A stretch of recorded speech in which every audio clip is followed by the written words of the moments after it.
12-team playoffs. This is 365 Sports. Daniels keeps it, and he scores. 365 Sports is presented by IdealMRI.com. High-quality MRIs for $497 or less. IdealMRI.com. Your health is important, so is your budget. Underneath, Smith gets to the corner. Money on the rise. Touchdown, Jeremiah Smith. 365 Sports is also brought to you by Texas Farm Bureau Insurance, protecting Texans since 1952.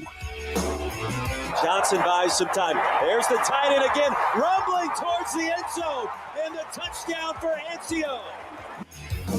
Remember when you had a guy, someone who could fix anything? They're still out there at Batteries Plus. With their quick solutions and expert advice on batteries, key fobs, and phone repair, Batteries Plus will have you in and out and on your way in no time. Batteries Plus, the experts in charge. Klubnik's going to take off. Klubnik with a touchdown. Now here's David Smoak, Paul Catalina, and Craig Smoak.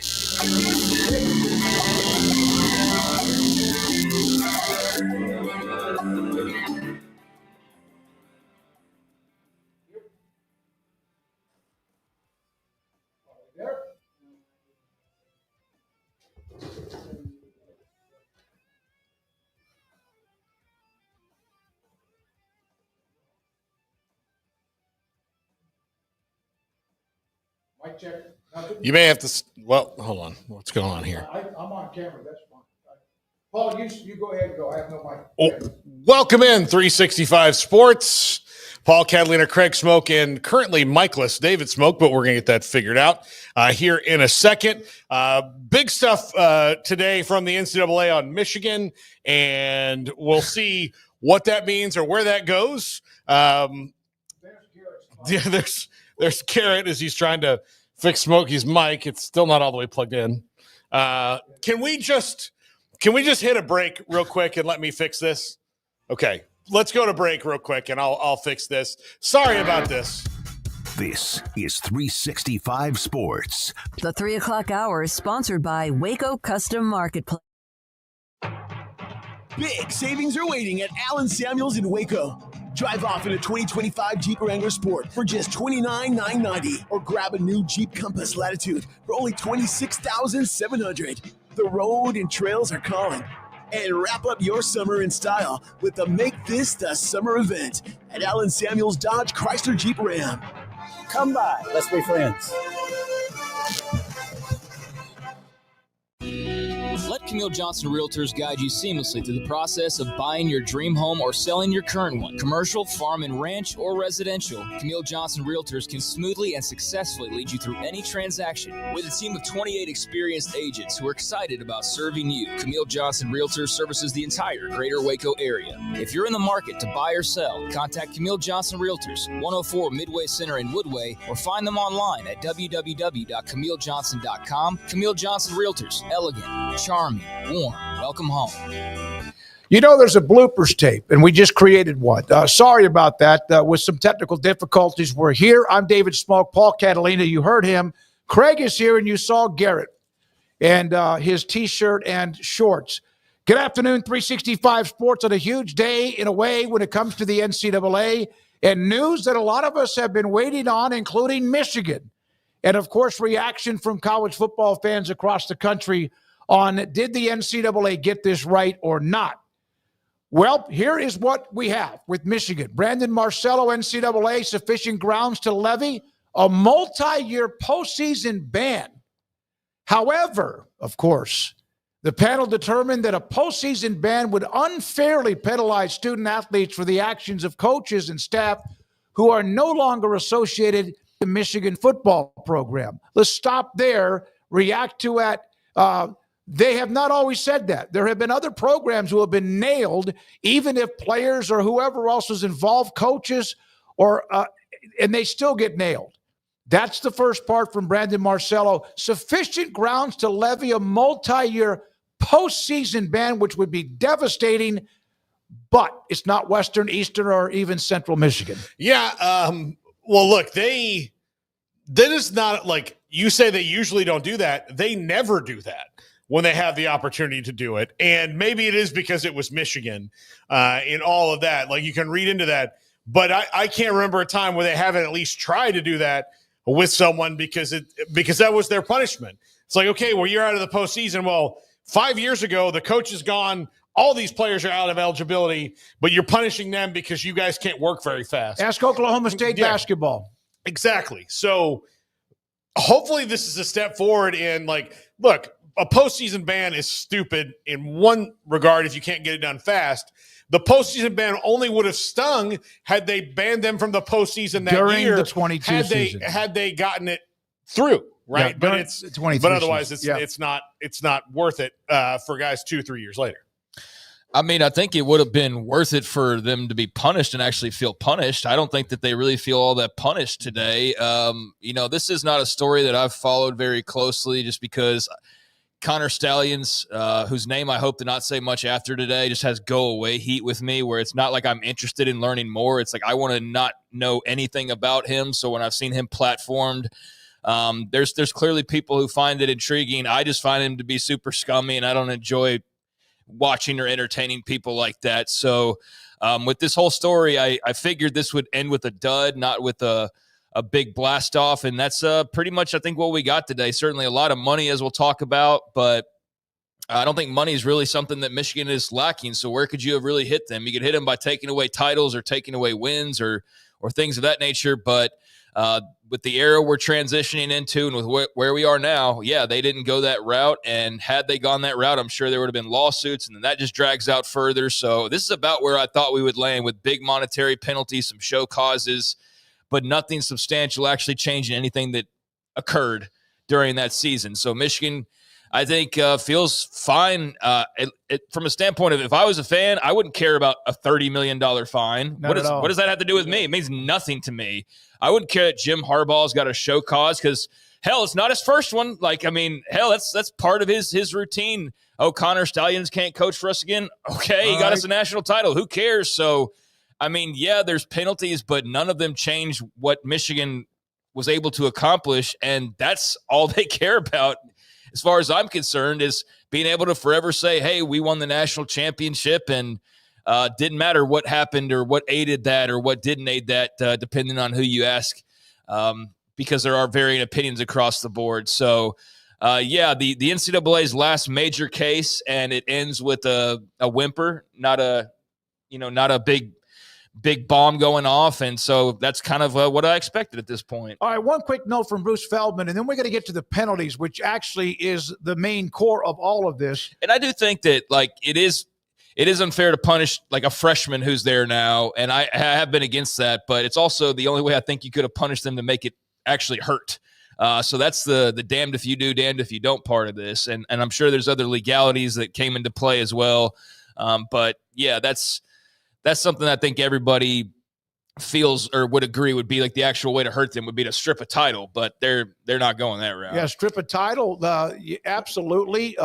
I'm not into vacating wins because we know what actually happened. Stripping a title, we still know, but that can hurt you if your name is not listed despite the fact you win a national title. Overwhelming evidence. This is Bruce Feldman showing the impermissible scouting scheme, Michigan football, the Connor Stalions part, Harbaugh, Stalions, Harbaugh, Moore, and also Denard Robinson, a former Michigan player, each failed to meet membership's expectations of cooperation. You might have somebody in an NCAA investigation, and if they show everything, like, here are my rib cages, this is everything I know, you might still get nailed with any kind of penalties. But it's like anything else. It's like if you were under a criminal investigation, if you kind of like help the investigation, you might not you're going to go to jail, probably prison, but not quite as much. Here is now the penalties themselves. 4 years of probation. That means nothing. Financial penalties, a fine for $50,000 plus 10% of the budget for the football program. a fine equivalent to the anticipated loss of all postseason competition revenue sharing associated with the next 2 football years, and a fine equivalent to the cost of 10% of scholarships awarded in Michigan's football program this coming year, 25 and 26. Reduction of official visits this year, 14-week prohibition on recruiting communications in the football program during the probationary period. And then you have Connor Stalions, a show cause for 8 years. He's never coming back. Jim Harbaugh, 10 years show cause. He's never coming back. Denard Robinson, again, is a former Michigan star in his penalties. Sharon Moore, the head coach, 2-year show cause order during which he's suspended from a total of 3 games. Michigan self-imposed a 2-game suspension for this year, and there'll be 1 more game next year. And the games that they picked were the ones they picked, where he's going to be available when Michigan opens up against Oklahoma, where he played football. He should not, nor should Michigan, be able to make the decision of what games he misses. So if I get, say I get slapped on the wrist slapped on the wrist. Say I get, that's not a slap on the wrist, it's prison time. Say I get 6 months prison time. How much privilege do I have to tell the judge I will be serving my prison time between April and October, because those are the down months for me, but all the other times I need to be there. Sounds like the Epstein deal. Exactly. He just walked out for like 16 hours a day and just rolled back in when he felt like it at night, slept and got back up. And it sounds very, very convenient and nice. Not much like a punishment, really. So you're getting punished, but you can choose when your punishment is. That's not much of a punishment, in my opinion. No, it is. And one of them is, will he not get to go to Germany next year in the Western Michigan game? That's the game he's suspended for. But if the new CSC wants to have any teeth, guess what game you're suspended for? The big non-conference first one, where it's most important that whoever you are be there. Not like, the non-conference games, the guarantee games you have in your schedule. The money, the fines, and all of that, the possible loss of revenue that they would have earned and all of that, that's a check. But when you're Michigan, you breathe money. Football-wise, some of the, I guess you could say, ability to communicate with some recruits and prospects, I don't even know if that's even something you can actually know whether that's happened or not. This to me, Michigan won't bend those rules, so that's okay. They won't. This to me was what a lot of people thought it would end up being, which is they get fined. A school that produces hundreds of millions of dollars gets fined, and that is really it. And anyone who thinks otherwise, you're a Michigan fan. I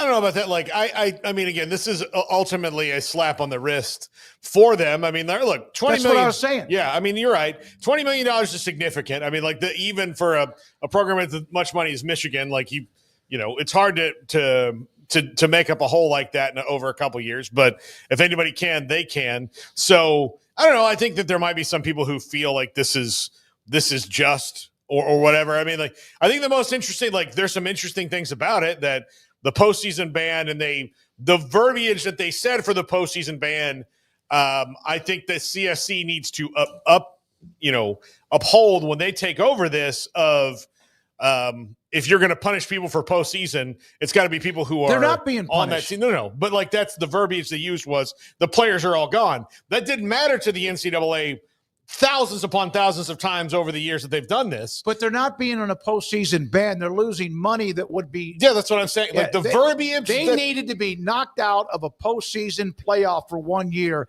That would be hell to pay. But to me, then you would remember what you did. But is the verbiage that they used, I get it, in that is that it will affect a whole bunch of people who are not coaching or not playing for the team anymore. That's the punishment.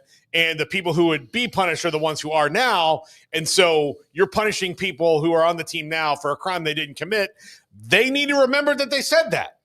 That needs to be remembered, that you said that. That the reason that you're not getting a postseason ban, by the NCAA's words, are that the people who are there now did not commit this crime. That's the key. But That's there are players on the roster that were there during that time. Well, the CSC needs to say, we don't care anything, and they need to completely distance themselves from the NCAA and start from scratch, because then that's precedent, and that can be held, if they try to go and then punish somebody later on, be like, well, wait a second. You guys said 2 years ago that you didn't want to punish the players, so why are you now trying to hand out this postseason? But the postseason ban's the only thing that would have really kicked Michigan in the nuts on this. Like, the big reaction would have been, oh my God, they can't be in the playoff for a couple of years. That's a punishment. That's like something that would have really registered and rocked them. But, the millionaires lining up who probably already pulled their money knowing a fine was coming, that's not going to affect them. A bunch of guys who weren't going to be there anyways. I mean, Harbaugh burned his bridge another time over. And so, yeah, he's never coming back to college football. He just keeps running away from it. Sharon Moore's the only one that sticks around. And so he's still Michigan's head coach, however, and he's getting to pick when he gets to be suspended. So he's not really getting hit too hard ultimately. Now, I'm sure there's some devil in the details of things that maybe matter and add up ultimately. But, yeah, the only way that I see them getting smacked where everybody would have been like, oh, damn, would not have been anything financially unless it had like a couple other zeros on it. But it would have been to say, hey, you can't compete in the playoff, but you don't want to punish current athletes who had nothing to do with it. Well, then you just set a precedent where that means there can never be a postseason ban again, because there's always going to be athletes who were on the team the previous year, right? So I don't know. I think we all know the deal here. Michigan cheated. We all know they cheated. They know everybody knows they cheated. Connor Stalions is a scummy dude. We all know he's a scummy dude. He knows we all know he's a scummy dude. Harbaugh, the same thing. He can all shucks and be entertaining in front of the media. Now he's in the NFL, so nobody really cares. But he was always slimy as hell. That's why he's got multiple incidents over the years of bending the rules or outright breaking them. And I think everybody else involved to some extent clearly knew what was going on. You don't just randomly delete 52 text messages out of nowhere for no reason. I mean, so space, Craig. Yeah. Space. Hold on, guys. I'm just deleting 52 text messages because I'm just throwing your phone in the pond. Throwing phones in ponds. I mean, it's clear that everybody knows they cheated. They know they cheated. We know that they know, and vice versa, that they cheated. But we all knew that this would probably end with a fizzle, and to me, it did, rather than the sizzle, which would have been a postseason ban. So that's where we are, and I'm not surprised that we're here. To me, that Michigan title reigns supreme over anything. And so Michigan fans will be probably happy that this is over, and Connor Stalions will forever feel like he's the guy who helped Harbaugh win a title, and this won't ever affect him. Everybody goes about their business, and Michigan deals with what was levied, but they're not rocked by it or going to be all that fazed by it ultimately. And the NCAA, even without going into the specific words, saying that because some of what was done now is different in today's NCAA, that perhaps some of the other penalties wouldn't be as severe. They also then, guess what? The NCAA, this is a slap on the wrist. Anyone that says otherwise is just your head's in a bunker. So what did Michigan do? They're appealing. They're appealing what the NCAA has given them, saying that there is some evidence that's contrary to what they have. So, well, let's not hammer them. And then NCAA, oh, by the way, Michigan's still going to try to say you're full of shit. You're not going to get these particular penalties. So the NCAA, we know, is a shell of itself anyway. Today proved that as well, but especially when you're talking about a name brand program like a Michigan. Well, it's a very fitting end for the NCAA because they're not going to be a part of any major case like this, and they can go just turn into rubble and ash and be done away with because they've been entirely useless in many ways over the last few years, and they've been handed some weird deals, COVID and just the changing of everything that has to do with college athletics. But that doesn't excuse them basically being quite incompetent at their job in many cases, or just being, I think more than anything, just being completely uneven in how they do anything. Like, you can't even guess. Like, there should just be like, hey, this happens. Here's the rules. Here's what happens to you when they determine whether you're guilty or innocent of it. Instead, it's like this, we'll just make it up as we go along and just see where we land ultimately. And this was as toothless of an ending as they could possibly have. So very fitting, quite frankly, for this to be the final major punishment we ever talk about them dealing out. Well, for Michigan, you screwed up. This is what we're going to penalize you for. And there are some things like the recruiting trips and visits, whatever. So now, Troy, you're going to be on a 4-year probation, no TV. That's kind of the way it seems. But they're going away. So the CSC, the CSC has to start from zero, and they literally are, because they have no rules that we know of yet. We have no idea what the rules are for the CSC. They don't know. They don't know. Yeah. Which is why they had rules on something, and then they already had to change that because of the blowback, right? Yeah. Okay. Well, they didn't even really have, because they didn't tell anybody. They were just kind of trying stuff out. It's kind of like releasing, like Taylor Swift, very famously released the name of her album. Well, the album's already done. You don't release the name of your album before the songs are on it. You shouldn't do that, because then if the album never happens, then people are going to be like, hey, what happened to that album? So she's already done the album. That's what the CSC needs to do. They shouldn't have released anything until, they had the titles. They knew what they were going to do.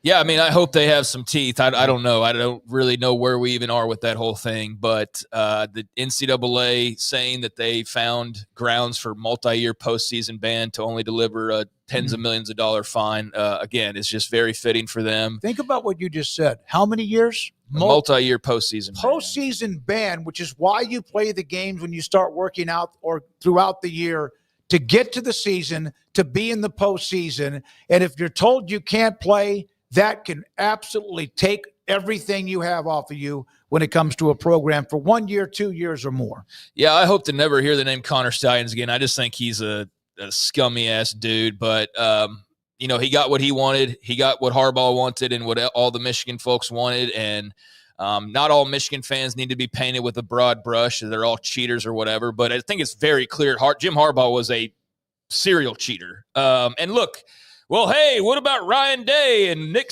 I'm not even getting into that. I've said, I'm on the record multiple times as saying college football, everybody's cheating and everybody's trying things. But this is so elaborate and over the top. And the fact that it resulted in a national championship just puts this on, I think, a different level of its own.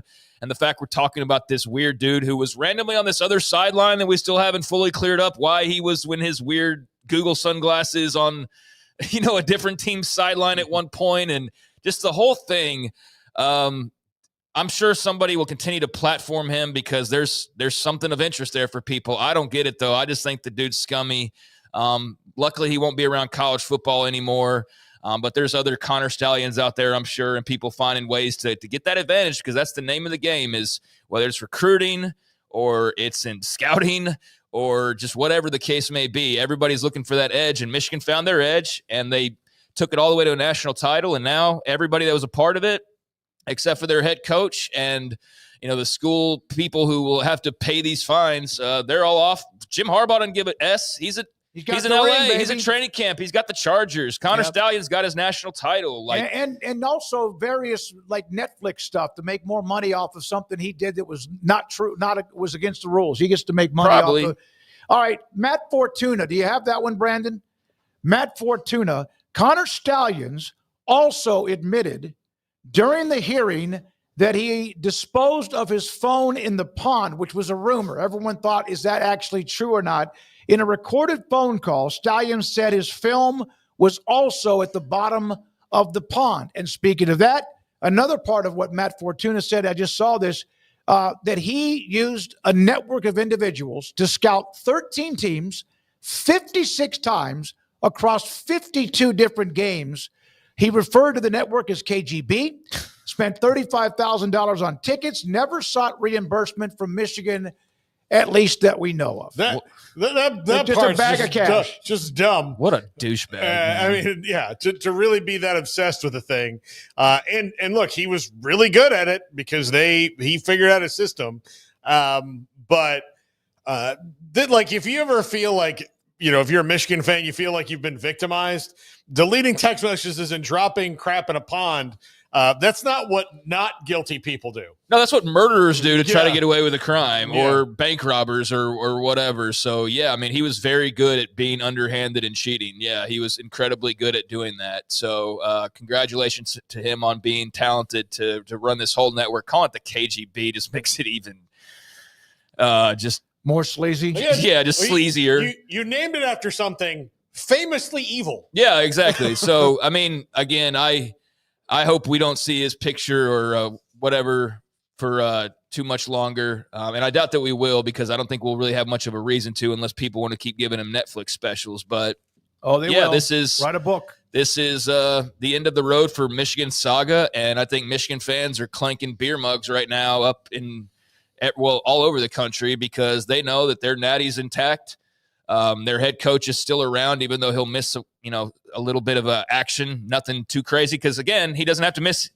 Guys, he doesn't have to miss his game against his alma mater. That's how severe this punishment is. That's hey, we'll make sure you don't miss the Oklahoma game. The big game on your early part of your schedule, so you don't even have to miss that. We'll suspend around that game. It's just so fitting for the NCAA. Like I said, that's what I keep coming back to. Is this is what we all should have been. This is what I was anticipating was something along these lines. I didn't have the details of it's going to be tens of millions of this and tens. I just thought they're not going to have jobs lost. They're not going to have any major takeaway of their title or wins vacated. They're because on TV. They're going to bowl games. Everything that they want, they still have, and the stuff that they are being slapped for, they can either get around or just pay for to get off. So nothing matters. And look, I'll tell you, the appeal has nothing to do with anything else than the $20 million. No, yeah, that's it. That's all. And that that's they're probably something the attorney said. Hey, we might get to have to pay 15. Well, you know what? They'll probably end up paying 10, and then they'll just wash their hands and walk away because that's basically what we've seen. So yeah, I mean this is a very frustrating aspect of college sports. Is just how you talk about what was the phrase that was overused all the time about the Wild West thing about no rules and all this. I mean, that starts at the top. So nobody knows what the damn rules are, or if they do, they know how to bend them and break them. And then they know, even if they do know and everybody else knows they're breaking them, that not much is going to happen in return. So with this new era, that's got to be something that changes. There actually has to be an enforcement arm with teeth that says, I don't give a damn if you're Michigan or you're Texas or you're Ohio State or you're USC or whoever, whatever brand. You break the rules, you get punished just the same as if it was Texas State or Western Michigan, or somebody that we know would have basically gotten the death penalty had they done this same thing. Yeah. So until that changes, I don't think there's going to be any belief in enforcement, no matter what you want to call it, no matter how much new paint you want to put on it. If it's anything like what we've seen these last few years, then nothing's going to change. And I don't know legally how much is doable and not doable. But, yeah, they had the evidence to slam Michigan, and they didn't slam Michigan because it's a new era. All right, so remember Reggie Bush in USC? Mm-hmm. And do you all remember the penalties at USC? I know that's 20 years ago. I mean, vacated a national title. He had to give up his they were punished Heisman as a Trophy. program Heisman for Trophy. 7 years, 2 years of bowl ban, which in the day, that was devastating. 30 scholarships revoked. I don't think I read one thing about any scholarships being lost. 14 vacated wins. Okay.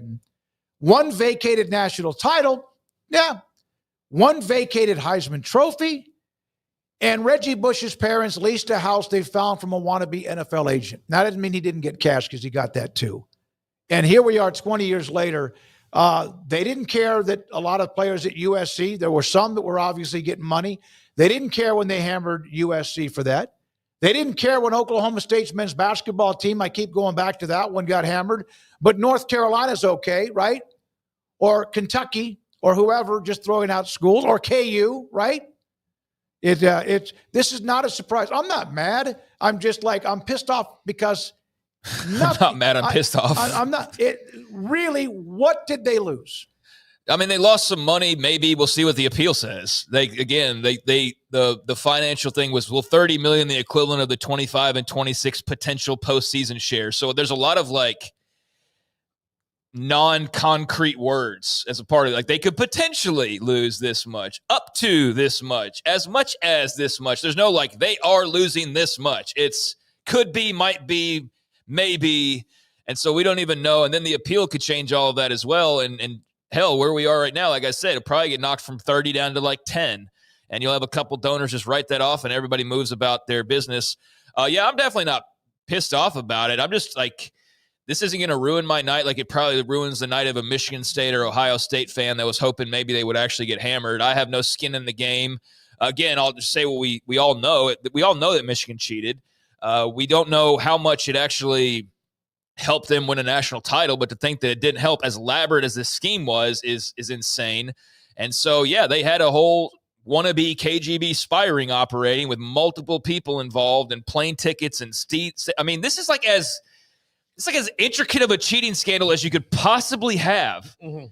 And they lost nothing, like nothing compared to USC. So, like, I know it probably sounds like I'm fired up just because it's so insane to me that they got away with this, because it's so much more complex and so much more of a detriment to the fabric of the entire game. It's like somebody betting on a game in a parallel way. It knocks at the integrity of the entire operation, as opposed to Reggie Bush getting money.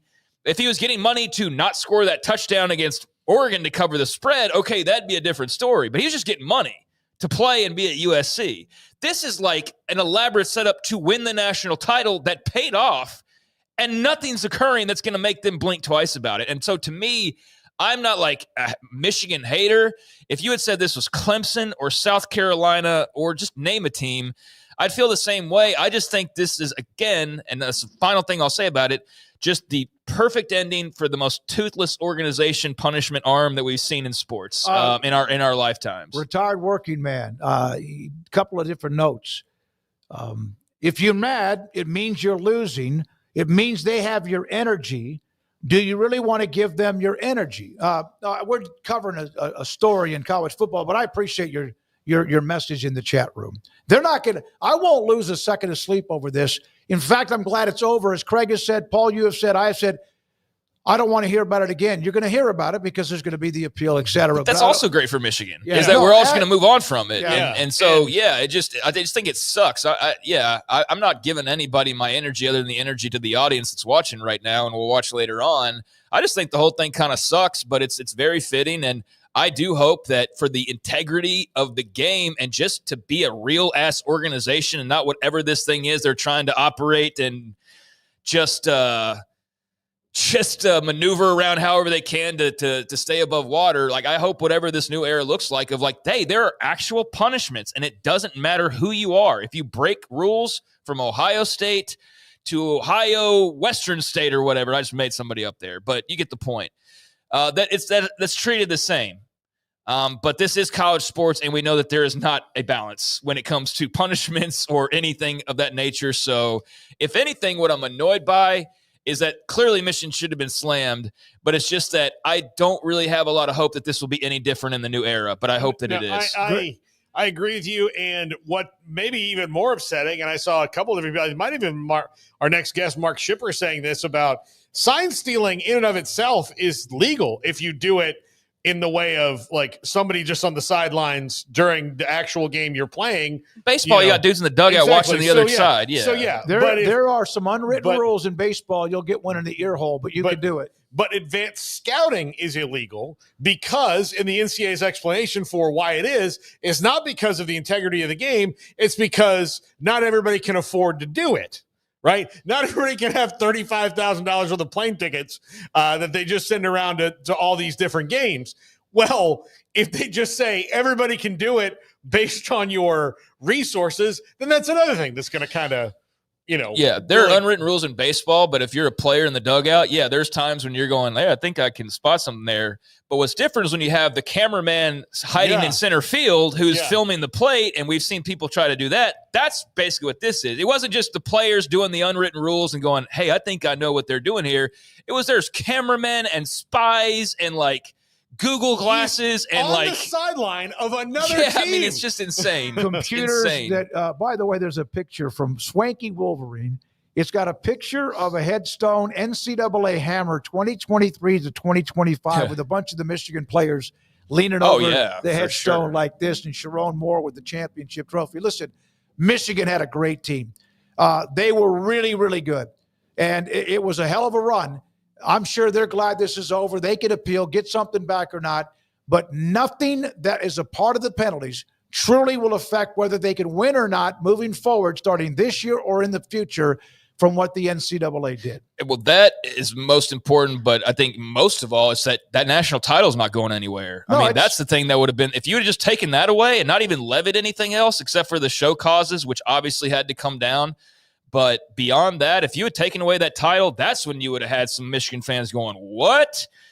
because they coveted that so badly. That's the ultimate prize, and that's what Connor Stalions obviously worked very hard for, along with the people that just did their regular day in and day out. So yeah, I don't feel like the players need to be knocked. They weren't involved in this, but that national title, I think, so long as you kept that intact, every Michigan fan was going to be happy. Even if you had said, "Hey, sorry, Sharon Moore's being launched into the sun," they'd have been like, "Is the natty okay?" Yeah. All right, cool. Like, even if they like him or not, but yeah, that's very fitting. And Michigan just put the last little shovel full of dirt on the NCAA's grave and took a picture of it. That's very fitting. All right. So I'm sure Michigan fans, I would think that they've had a really good day, but then you act like you want to clutch your pearls because you feel like they still have been harmed in some particular way. And I get that. That's what fans do. When we come back, in fact, we will have Mark Schipper. We've got some uniform news later in the show today, and along with a quarterback competition at the University of Tennessee and what might be happening there.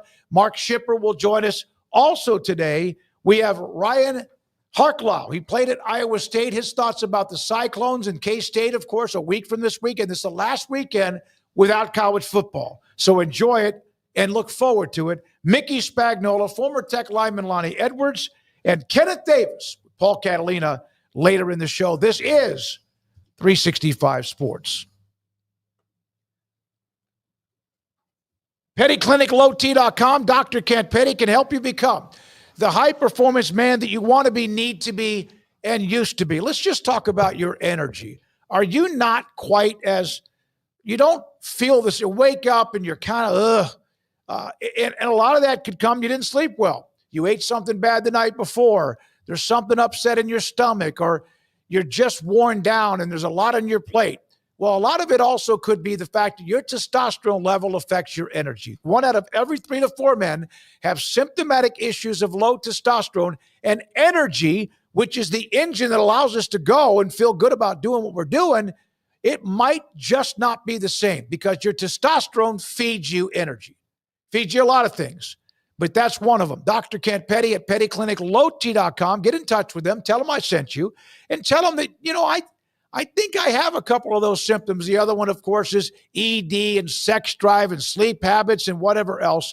He will set you up. Contact him. He will set you up to get your blood work. Take care of that, too. Get the results. And if your testosterone level is too low, he can put you in a program to increase your testosterone level so you can become the high-performance man that you want to be, need to be, used to be at PettyClinicLowT.com.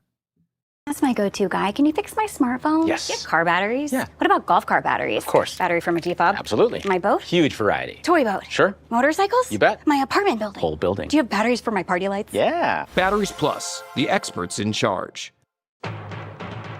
Big savings are waiting at Allen Samuels in Waco during the Make This the Summer event. Check out the all-new Jeeps that are arriving daily.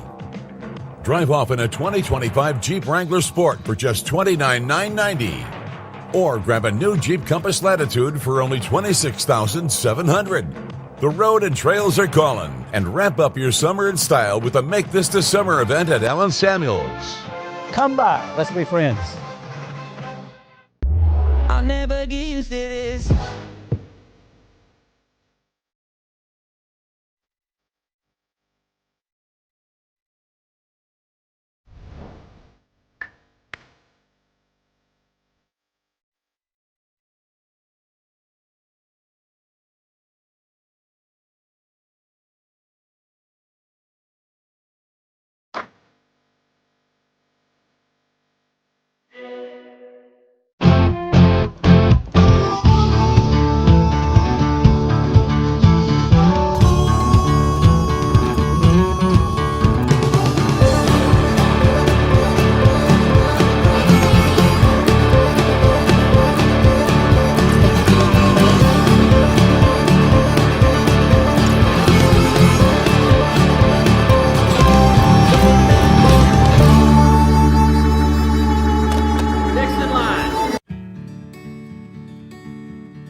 Whatever it is you wrangle, whatever seeds you sow,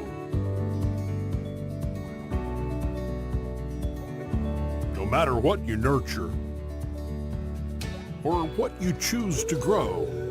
At Texas Farm Bureau Insurance, we're proud to protect all Texans.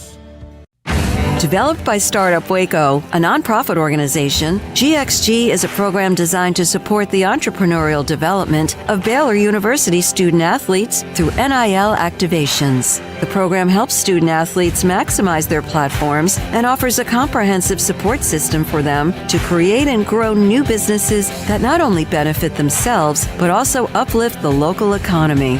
Fans who wish to support student athletes can donate to GXG via the GXG NIL Fund, BaylorBears.com/GXG. Contributions to support NIL activations through GXG can be made at BaylorBears.com/GXG.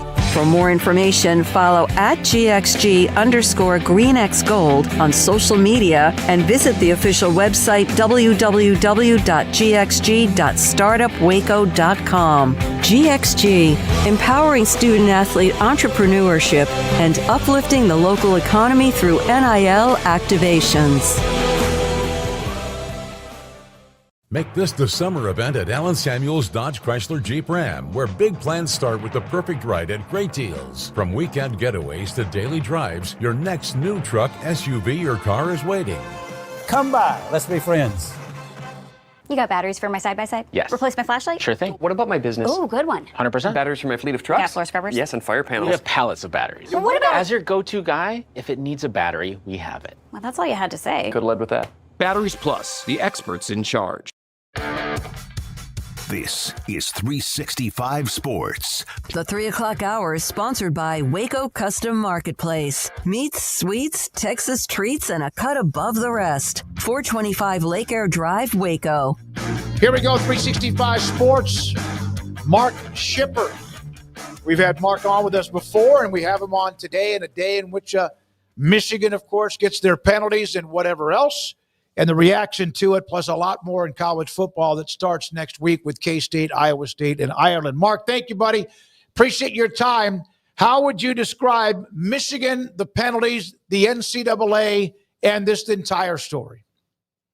Yeah, what's up, guys? How you doing? Thanks for having me on again. You too. Interesting situation. I think the people who thought the hammer was going to drop, the so-called NCAA hammer, were kind of deluding themselves all along. The NCAA is no longer in a position to do that kind of thing. They don't have the leverage. They don't have the clout. So, but what they did do, it wasn't nothing. I saw a lot of people reacting like nothing happened to Michigan. The $20 million fine is substantial. Michigan has just appealed the whole thing. So we're not quite done with it. It looks like the NCAA may have done what they often do, which is overreach based on the evidence that they have and draw some conclusions that the evidence really doesn't allow them to. So I'm interested to hear what Michigan is going to say about that. You know, the whole thing for me is a little bit of a tempest in a teapot for this reason. The core so-called crime is not actually a crime. Sign stealing, decoding signs. It's 100% legal. Michigan is in trouble for scouting opponents in advance and videotaping their sideline. So you kind of got to decide how serious a quote-unquote crime you think that is. So, Mark, I saw this tweet from you. You just mentioned it, before we brought you on, that this could wind up with eventually the NCAA, or I guess not the NCAA, or the powers that be, making a rule that you can advance scout because now the equipment's cheaper and, teams can get around and there's more money. So then all this is really for naught, for every way up and down if they do that. Yeah, and I actually think the whole ruling system on advanced scouting, the whole structure on that was stupid to begin with. There was another situation which the NCAA has pulled off over the years many times, which is not allowing schools with certain levels of revenue and resources to do things because schools below them don't have the revenue and resources to do them. So advanced scouting was a thing in the sport for decades. Teams sent out coaches to watch teams play in advance. They picked up absolutely as much as they could while watching the game. They didn't record very much because video technology at that time was totally different. But advanced scouting was a totally normal part of the game. That was eliminated for financial reasons. I think that just needs to go away. And then the rules, as you're mentioning, and we've been talking about on video recording now with the cheapness and the quality of technology, you're going to create another situation like this that is just totally unnecessary, in my opinion. Mark, do you think the new era, the CSC, I know all the schools have to basically agree, like, hey, we're going to be in all this together. Do you think that there actually will be an enforcement arm with teeth, or do you think we'll see more of the same like we've seen the last several years with the NCAA when it comes to punishing programs and, in particular, yes, even the top-level names? Yeah, I think there will be more teeth going forward to whatever extent these major football schools are able to control the system. So whether that's breaking away from the NCAA or whether that's the NCAA carving out in a truly autonomous region for them within their association, I think we will see something with teeth, but the teeth are going to look much more like what happened to Michigan today, which is they're going to hit them in the pocketbooks and they're going to fine them. Because this is the era where every dollar matters. You have a lot of places where you got to outlay a lot of cash, and losing any amount of that for these teams is going to be a big deal. So I do think going forward, it's going to be more fine-based, and then, other restrictions on the year-to-year operations of a program that they'll probably reduce, the amount you're allowed to do, et cetera. But I think it will look different than the classic NCAA model. Mark, what would you think would have been a postseason bowl? I don't know if we'll ever see that again. We're not going to ever see another death penalty. I can't imagine that. Or even some schools that have been hammered with no postseason, which, of course, is why you play the games and practice throughout the year. What would have been one more step that you might have taken had you taken it past just basically getting fined? Yeah, interesting question. Reducing in the old NCAA way of doing business, reducing scholarships and the amount of talent you can put on your roster was frequently a pretty devastating penalty. Short of a death penalty, losing scholarships was a way to chop down a program. We saw it happen to USC, Alabama, major schools over the years. So probably something would be if you really wanted to go hard, you'd do something on the talent reduction end. Yeah, loss of scholarships, et cetera. The visits, to me, I know that can be annoying, but in the end, I think you can still get around official visits or being able to go on the road, and especially if you're Michigan. Paul Catalina? Yeah, the official visits, that's just kind of a thing that's annoying, right? That's annoying for the recruiting staff. That's all that is. Mark, do you think that any fan base at all in the Big Ten will be satisfied with the way that the Big Ten personally handled this? No, I don't think anyone, including Michigan. It's just one of those situations. Everybody wants it to go away, or everybody wants it handled to their satisfaction, and everybody disagrees on what exactly that is. So Michigan is one of those programs, even if you're not a Big Ten fan, Michigan provokes a lot of very strong opinions, and within the Big Ten, it's no different.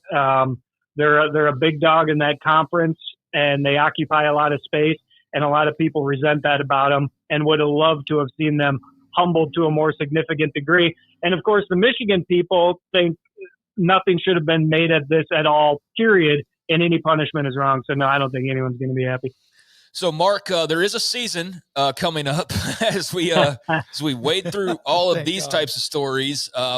But there is a season coming up, going to have some Big 12 action in Ireland here in just a few days. And so I'll just ask you a wide-ranging question. You can kind of fill in the blank however you want to. What's got you most pumped up, most excited at the moment when it comes to this upcoming season, from the playoff tweaks to Arch Manning to just the big matchups? Like, where's your head and where's your, most excitement at the moment? Well, I am looking forward to the game in Ireland, first of all. I love that they're sending over a Midwestern rivalry, and I like that it's a real rivalry. It's not something that has to be hyped up by the TV as an interesting game. It's the Farmageddon game, and both teams have legitimate aspirations to compete, if not win the Big 12 and get into the playoffs. So it's going to be a game with stakes, with intensity. two very enthusiastic fan bases. I hope they travel over there and have a good time and show up in the stadium. So, I'll start with that. And then the opening weekend itself, we actually have a bunch of good games over this week one. And I'm looking forward to, I made a list of 10. We got Texas, Ohio State, Notre Dame, Miami, LSU, Clemson, Utah, UCLA, Georgia Tech, Colorado. There's a whole bunch of games that I am, the early season, sometimes the remainder of the season plays out down similar lines. Sometimes the early season is like almost a totally different campaign to how the season ends up playing out. So I really enjoy these early games, kind of the late summer and just getting back into it. So right now I'm just kind of focused on that. We can't wait for the season to start either, which is that game in Dublin, Ireland. Just the fact that, so I even sent you this text. Besides the obvious, and maybe it is the obvious, why do you love college football? Oh man, there's so much to that. It's Americana. I think it's the most American sport we have. I love the regionality of it. I love how it's rooted in the local cities and communities, the college towns. I love our college towns.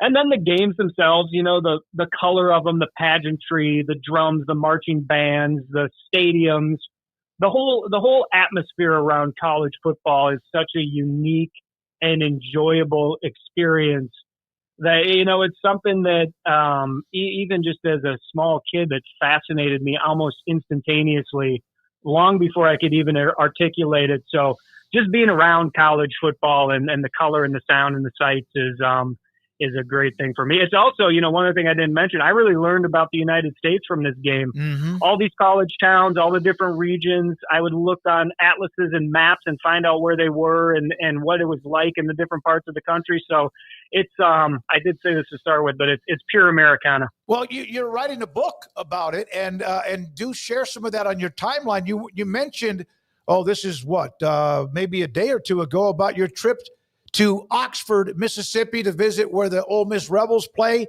and kind of what you found in the historical perspective of William Faulkner and many more. Yeah, William Faulkner, he's a Nobel Prize winning author, one of our greatest novelists.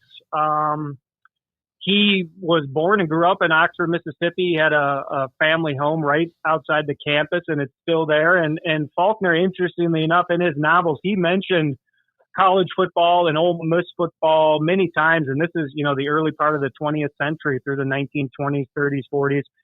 And, I went out there and looked at his place. He's got some great hunting stuff, some his old hunting boots, some rifles, his library's full of books, really cool place. And I posted a quote from one of his stories. It was, he had a character who he was training to be a teacher, went off to Oxford, and he played football for the football team. Now, this is at a time when you weren't supposed to give scholarships or pay kids to play for your football team, but he got to go to Ole Miss in exchange for competing for the football team. So just kind of an early example of college football never quite living up to what it claims with the scholarships and pay for play and stuff. So it was just it's also just a great paragraph of writing. So I posted that. What are you working on any new historical stuff right now?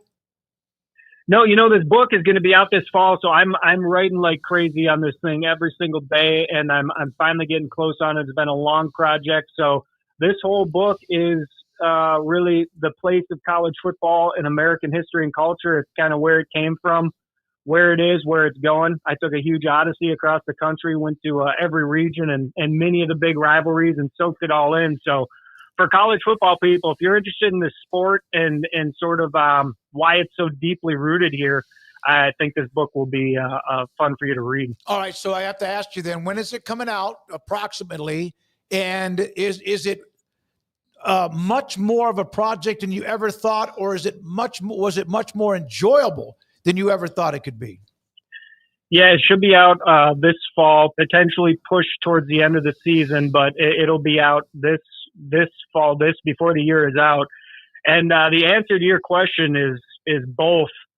It was way more than I thought it was going to be, and also a fascinating and enjoyable process. It's I definitely bit off a lot with the concept and the amount of traveling I did, and then the amount of research that required to be able to competently talk about all these programs and their histories and their rivalries. So it's a tremendous amount of work, but then, the travel was amazingly fun. And then when I get into the writing of this stuff and really get into my experience with it and being able to connect it to all these different things, it's also just kind of a pleasure to write and get into. So it's just a big project all around with a lot of mixed feelings.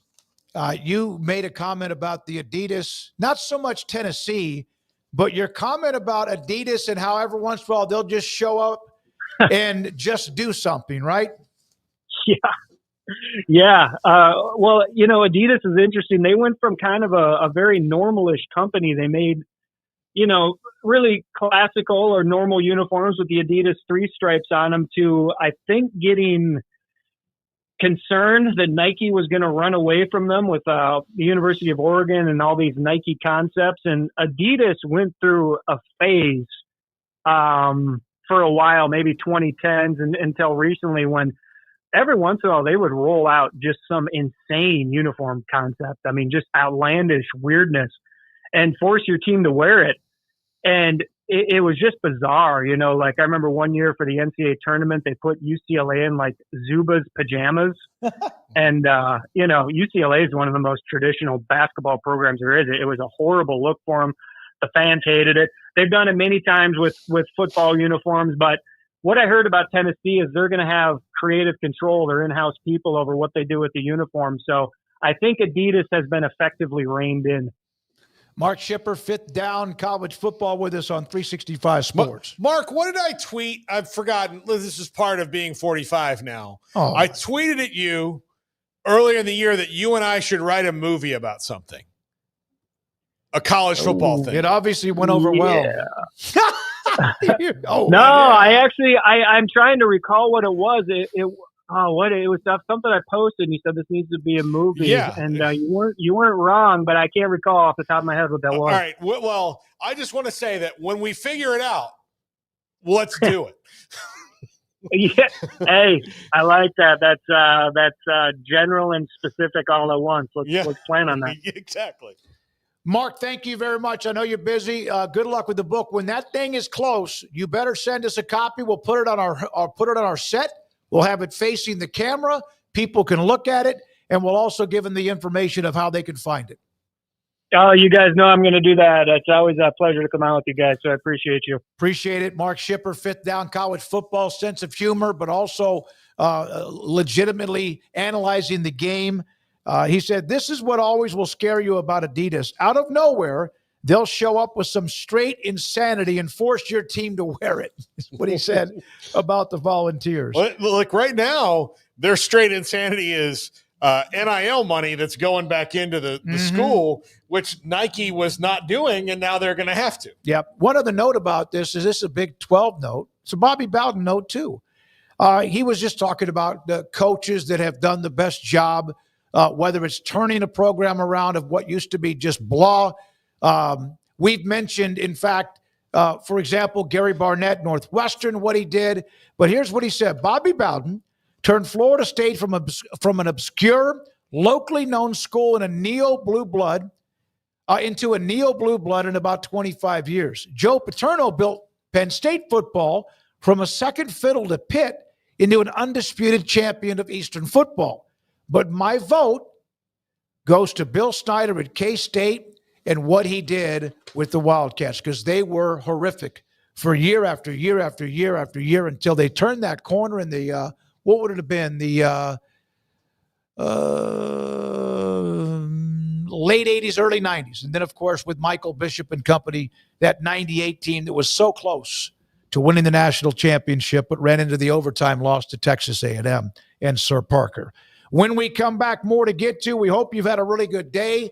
Thank you for your time. If you have not yet subscribed to our channel, we would appreciate you doing that. Ryan Harklau, former Iowa State lineman. He's next. This is 365 Sports. The Baylor Club inside McLean Stadium off I-35 in Waco. I first got to know General Manager Mike Mosel, who was there when they opened up their doors inside McLean Stadium that opened in 2014. He moved. He's now in Birmingham, Tuscaloosa with Alabama.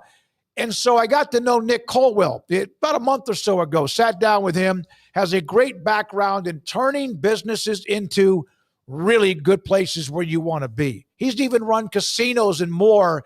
And so now he's running the Baylor Club, celebrating 11 years. Renovations are underway. They're getting really close to this concert that's coming up at the end of next week. And then, of course, the opening game on Friday, August the 29th against Auburn.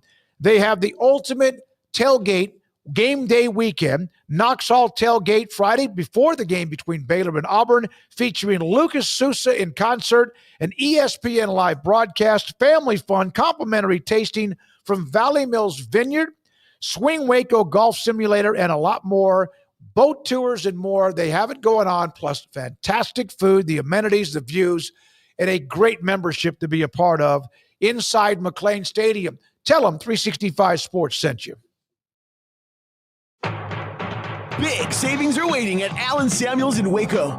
Drive off in a 2025 Jeep Wrangler Sport for just $29,990, or grab a new Jeep Compass Latitude for only $26,700. The road and trails are calling. And wrap up your summer in style with the Make This the Summer event at Allen Samuels Dodge Chrysler Jeep Ram. Come by. Let's be friends.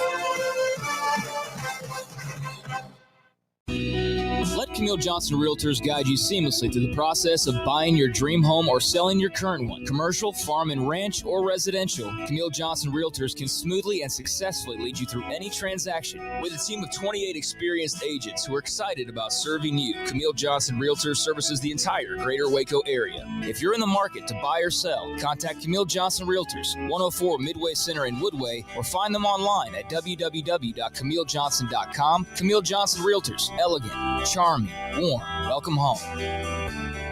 Pizza, burgers, and Bears football. There's no place around Waco that serves them all other than Bubba's 33. Come show your green and gold and enjoy some of Waco's best food and beverages while watching your favorite team, the Bears. When real Bears fans get hungry, Bubba's 33 is the #1 spot for ice-cold drinks, hand-stretched, stone-baked pizzas, and bacon-infused burgers. Join us for indoor or patio dining. Bubba's 33, Waco's restaurant and proud supporter of Baylor Bears football. Sick 'em, Bears. Don Humidor, your home with a 48-foot walk-in humidor with the elite cigar brands from around the world, including the #1 cigar of the year, Aging Room Cuatro Nicaragua. Plus, they have the great brands like Macanudo and Artur Fuente, Rocky Patel, Aston, and so much more. CBD, great for sore muscles, aches and pains, sleep, Vita Dreams, and anxiety, mild depression, general health and wellness. Their staff very knowledgeable on the subject. Don Humidor in the Townwood Shopping Center off Valley Mills in Waco. Ready to take your business to the next level? Carrion Solutions has got you covered. We deliver world-class IT consulting, including Quest On Demand and Migration Manager, M365 and Exchange migrations, Active Directory assessments, security hardening, and Windows Server upgrades. Our experts specialize in consulting, monitoring, support, and managed IT services. We promise vision, professionalism, and unbeatable value. Satisfaction guaranteed. If you're not happy, we make it right. Remember the name Carrion Solutions. For more info, email sales@carrionsolutions.com or visit carrionsolutions.com. That's CARRION solutions.com. Carrion Solutions, IT success guaranteed.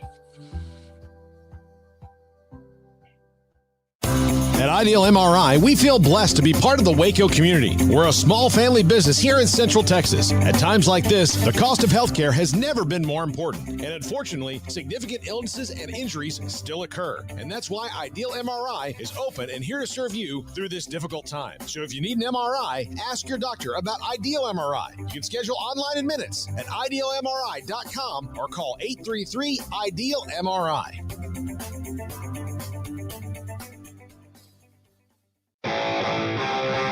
This is 365 Sports. Text us at 254-339-1122.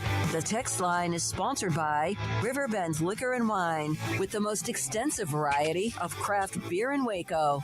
A hidden gem on Lakeshore Drive and 19th Street. We have had Ryan Harklau on the show before, former Iowa State football player, and a week from this weekend, my God, we're going to have college football. Ryan joins us on 365 Sports. Hello, Ryan. Good to see you again. how the anticipation, you can imagine it was like as a player. Do you still get kind of that pumped up feeling knowing it's around the corner? You do. It's football season, and I already have the butterflies. I look through this, and you start getting prepared for the season and thinking through the next team, and you're looking at everything, and the butterflies come back. And when you start looking what's going to happen next week 0 football game, obviously, and not just a football game. You're not starting against a program that you should beat. This is one that's going to be a rivalry game, week 0 to kick off football. And man, that just would bring butterflies out in itself, that game alone. And so it's a pretty special year for this, for both teams, Kansas State and Iowa State, obviously, to kick this season off in week 0. It's actually going to be extremely exciting next week. Ryan, when it comes to on the field for this game, I like quarterback. It's a push. Offensive line, it's a push. Defensive line, it's a push. Wide receiver, even though we don't know a lot about Iowa State's, probably a push based on who's on the roster on the other side. Running back, same thing, maybe. Like, we'll see. Where does this have to come down to basically who screws up and who doesn't? Yeah, it is. Week 1, you don't want to say that's how you're going to win a football game, but week 1, and that's what's nerve-wracking is when you come into week 1, what do you got for a football team? What's really interesting is these teams won't make mistakes. They're built on not making those mistakes. And when you look at what's coming back at Iowa State, the wide receivers, we had a great tandem last year that ended up at the Houston Texans. So we have to replace those two guys, but we have a really veteran team coming back both offensively and defensively. You got a guy like Rocco Beck coming back at quarterback. That just gives you the calm that you need. You have a really couple nice running backs and really good tight ends coming back, and offensively, that's a good thing. And now when you look at Kansas State, they've got a lot of great things coming back with Avery Johnson and Dylan Edwards and Jace Brown at wide receiver and the Oakley kid at tight end. It sounds really familiar, right? It sounds like the Iowa State team. And I think this game's going to come down to, honestly, not making the mistake. Who is the most comfortable coming into the season? Who can stay calm and treat this like a week 4 game, not a week 1 game? And again, it will be physical. It always is physical. I don't care if this game's played Thanksgiving week or week 0. This is going to be a physical game, and they want it back. I mean, if you think of the last 2 games that happened, they were really good games, very close games. One being Snowmageddon at Manhattan when it snowed forever, and it was an unbelievable game, and we pulled that one out. And last year, another massive win for Iowa State last year was a really big win. I think it was the game we went over 10 wins for the season, I believe. And again, that was a huge momentum boost for us, obviously, as well. So again, neither of these teams are built on mistakes. They're built on very well coached teams. I think who can act like they're in week 4, not week 0. Ryan, what comes to mind when you think of Kansas State and just the history with them and maybe your own personal experiences? Like, what pops out to you? Bill Snyder, and thank goodness he's retired. That's what comes to mind. What he did there. It is true. I know we talked about it. You just talked about it on your show one segment ago, and I'll tell you that guy was special. What he built there. The stadium being named after the family, and it should be that he built that, and he built that program, and it's such a special place. The fan base at Kansas State is outstanding. It's actually probably one of my favorite places to play, and it was because of the fans down there. And when you look at this game, it's going to be 2 teams that are just like each other. They want to do the same thing to each other. They run a 3-man front. We run a 3-man front on defense, which is odd, and you don't see that a ton in college football. And again, there's so many similarities to these teams. It just makes for a great matchup on week 0 because it's going to be a good football game. The midsection of the Big 12, I don't mean that in the standings. Kansas State, Iowa State, Oklahoma State, which has had a pretty good rich history in football, but they have the scratch and claw to get players. And you were one of them that when you made the decision, Wisconsin was heavy in the picture. At the time, Nebraska was the best team in college football. And they are all trying to survive this new day and age of college football with Matt Campbell and Coach Leipold and obviously Chris Kleiman. Your thoughts about how they do that and how they are able to try to keep up with what's going on? Yeah, I think that's a good point. And I've obviously been a little bit involved with our collective as well and kind of working through this process. And, it's not settled yet. It's not done yet. I mean, where this thing lands, who knows where it lands. And basketball, the sport of basketball is a little bit different than in football. And I'm going to kind of go back to football in a second, but basketball, you get 3 to 4 top end athletes, top end players in college basketball, and you're something. You can compete for something. College football is still about developing kids, and taking an 18-year-old body against a 22-year-old person. You may be really talented, but that 22-year-old man's gonna show you something. That offensive line has to be developed. That defensive line has to be developed. And when you look at Iowa State, for example, this year in football, we have, I believe, 7 to 8 players that we brought in the offseason. It's not 62.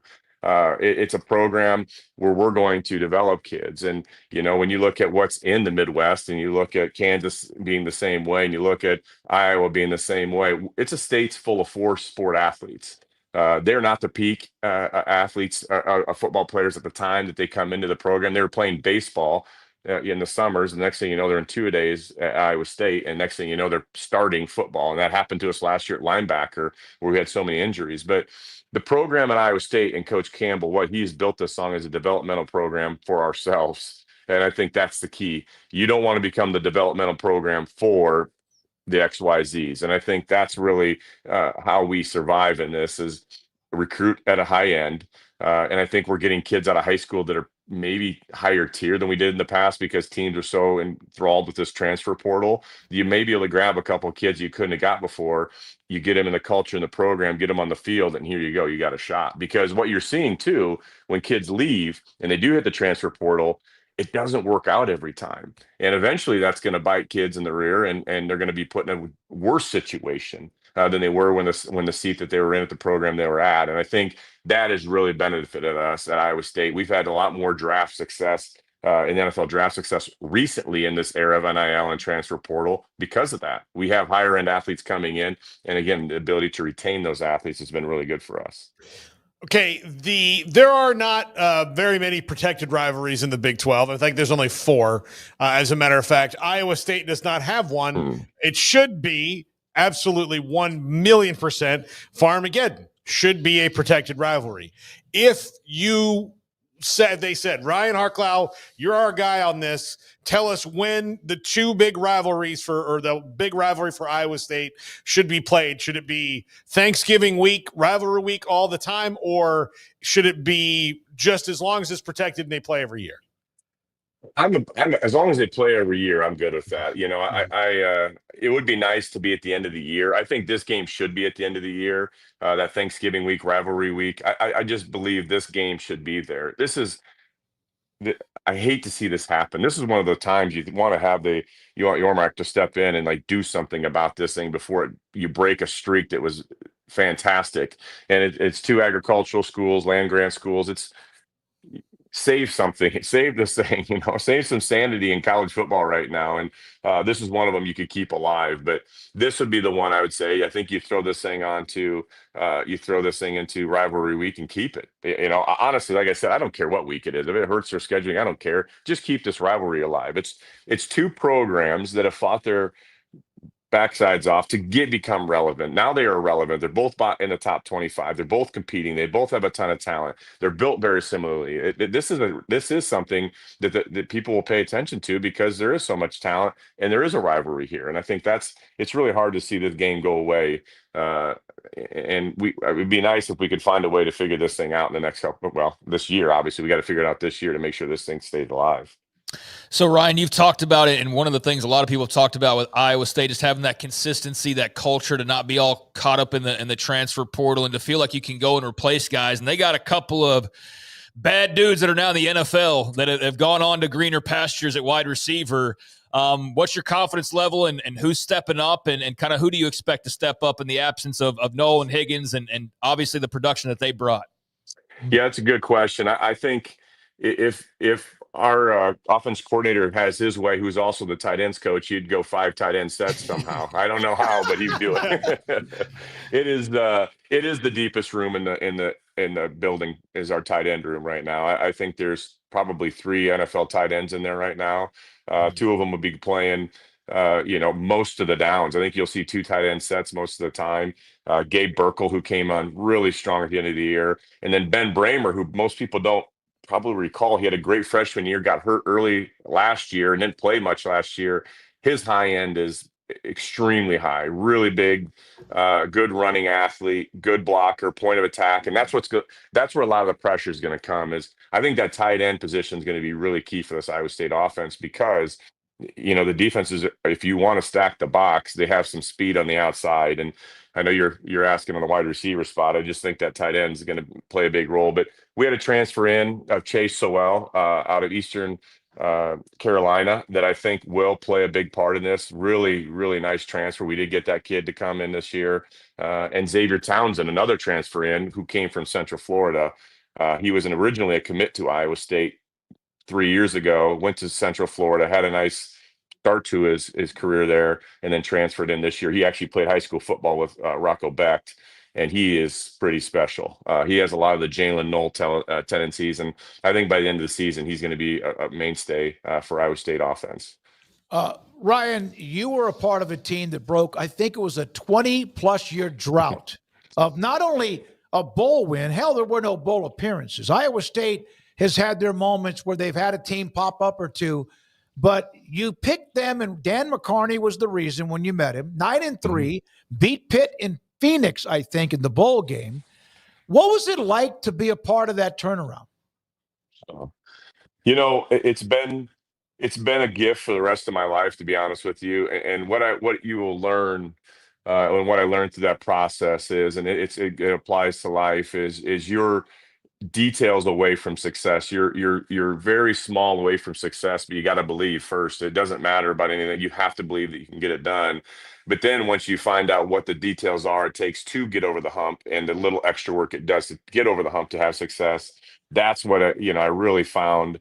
I still apply it to today's world and the working world for me. I think that, our junior year, 1999, I would say that team is maybe, I don't want to say more talented. It was just as talented as a team that won 9 games the next year, and we won 4 games. But it was this, we didn't make the play when it mattered, winning plays when it mattered. And I think when we went into 2000, we talked about it in the offseason. You got to make winning plays when it matters. And, last year's team, look at Iowa State's last year's team. They won 11 football games. There's about 7 to 10 plays that go from 11 wins to 7 wins.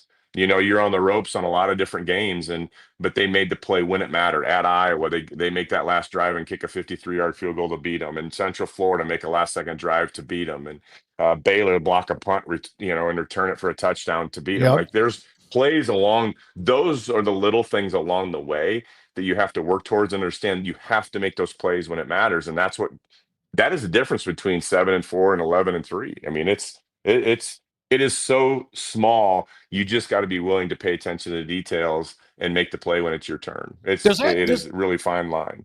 Is that what makes the Big 12, Ryan, from when you played back then, the Big 8? Or no, it was still Big 12. Big 12, but what makes it so competitive is that so many teams that look like you're looking in the mirror, and it's just fine line of one play. I love the Big 12 right now because of that. There's all this money behind the University of Texas, all this money behind the University of Oklahoma, and it's always like, oh, you got these two and then everyone else.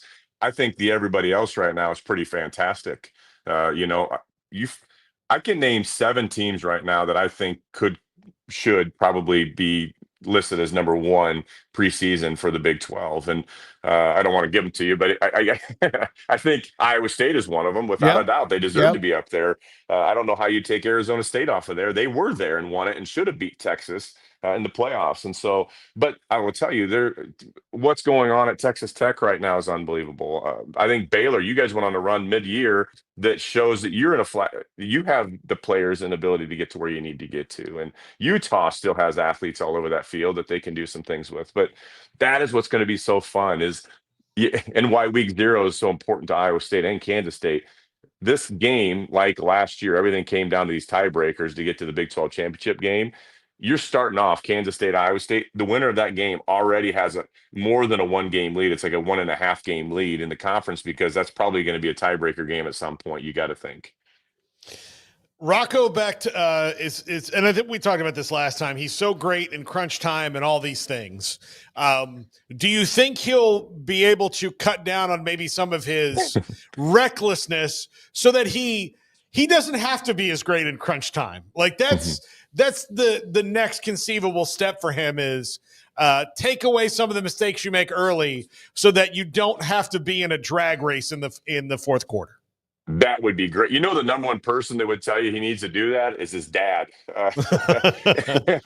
Anthony Beck, who coaches the St. Louis Battlehawks, and obviously a Ring of Honor guy for the New York Jets. But I ran into him in the Utah airport before we played Utah last year at Salt Lake City, and he goes, "We got to get Rocco to quit throwing these pick sixes." And his dad says that. I got a kick out of it. But yeah, he has that gunslinger mentality, and it's you don't want to take the fight out of the dog a little bit, but at the same time, there's probably some decisions he can make that you don't want to give up that pick six. It's not just the interception. He had, I don't know, 4 pick sixes last year, I believe, and it's the interception, but it's points immediately, and that did put us behind a couple times. One at Utah, obviously, that just really makes it hard, and he's a great player. If you get to the end of the game and you're tied, I don't know of a quarterback you'd want back there more than Rocco Beck because of his resume, of what he's done when he's been in that situation. He came through every time he was in that situation. But yeah, he mid-game, I will tell you the game right now to him is really slow. You go to practice, he's a different kid this year, which is a great sign. The game is really, really slow to him, and I think that's a good sign to what you'll see from him. Were you really a 6'4", 235-pound middle linebacker? I was out of high school. Yeah, that's a big body right there for a middle linebacker, the height and the weight. It was, and at that time it was big. We had big ones, and actually out of a small county in the state of Iowa, Humboldt County, two of the 3 starting linebackers were out of this county. I think it's 15,000 people. Derek Clark was the other one, and he was Big 12 newcomer of the year, and that would have been in 1997. And then I was a starting middle linebacker, and he would have been 6'5", 245. So yeah, we grown big around here. Well, but and you turned into a lineman because the depth, and they needed you to do that. What was and I'll let you go. Thank you for your time. We appreciate it. How much did you eat McDonald's? What was an order? How many times a day did you go by there with Big Macs, quarter pounders with cheese? What was it? Every day I went to McDonald's. The biggest mistake in my playing career that I regret, but at the time we didn't know any different, is my diet, and I looked back at what they're doing now for the team. Iowa State currently has 3 dietitians that travel with it on the road, and they're talking about sleep, they're talking about food, how they load their body the day before, the morning of, and the midday of. And here I am, honestly, 235, went to 305 was my top weight when I ended up in Jacksonville. And man, I was eating McDonald's, every single day before practice, and looking back is how stupid, you're doing everything you could to put weight on, but it was not the way you needed to do it. And so, yeah, my McDonald's bill was pretty hefty. I can tell you that dollar menu became a friend of mine. Did they know? Look, did they know you?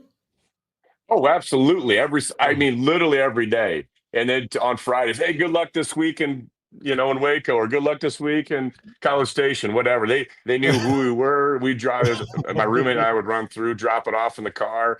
And I'm serious. We would probably order 5. So then the quarter pounders were $1 at the time. 5 of those babies. And we would pick them up from class, eat them on the way to practice, and go to practice after 5 quarter pounders and some fries. Oh, that probably didn't feel good later. No, well, you're young and dumb. You didn't know what felt good at that time of your life. Exactly. NIL money would have helped, right? Back dollar or not. Yeah. Thank you, Ryan. Are you going to Ireland, or are you going to be around the States? Unfortunately, due to work for I call it my real job, my day job, I have to be at some board meetings in Idaho, and I cannot get home, and they start Sunday. I cannot get home in time. So it's the first game I'm going to miss in 5 years. So okay, I hate that I'm not going to be there, but I'll be there the rest of the season on the sidelines and pregame show and postgame locker room show for them. That's what I thought. That's right. Ryan Harklau, thank you, buddy. Appreciate your time. Great stuff. We'll be in touch. All right, guys. Always enjoy it. Have a great day. You too. Senior year, 9-3, beat Pitt in the bowl game. 21-year drought of bowls at all, and then they get there. All right, when we come back around the corner, Mickey Spagnola. Cowboys have their second preseason game against Baltimore tomorrow evening. They flew back yesterday from Oxnard. That's always a sad moment. But they have a game tomorrow night, and we'll talk to Mickey. Also, we'll hear from Lonnie Edwards, former Texas Tech offensive lineman, at 5 o'clock. This is 365 Sports. Samuels House of Travel is a full-service travel agency with highly experienced travel consultants plus support staff with over a combined 150 years in the travel business. They are ready to take care of any travel situation for you, your family, and your business, and with the kind of knowledge to complete a seamless itinerary trip start to finish. They will search for the best deal to accommodate your budget from air to cars, ship to shore, hotel, and even meeting space. Name a destination and they've been there. They know the places to go, and international and missionary travel is one of their unique specialties. Allen Samuels House of Travel, celebrating 50 years in business. Call Connie, Sherry, Linda, or Bambi at 254-776-2560 or find them on Facebook or at houseoftravelwaco.com.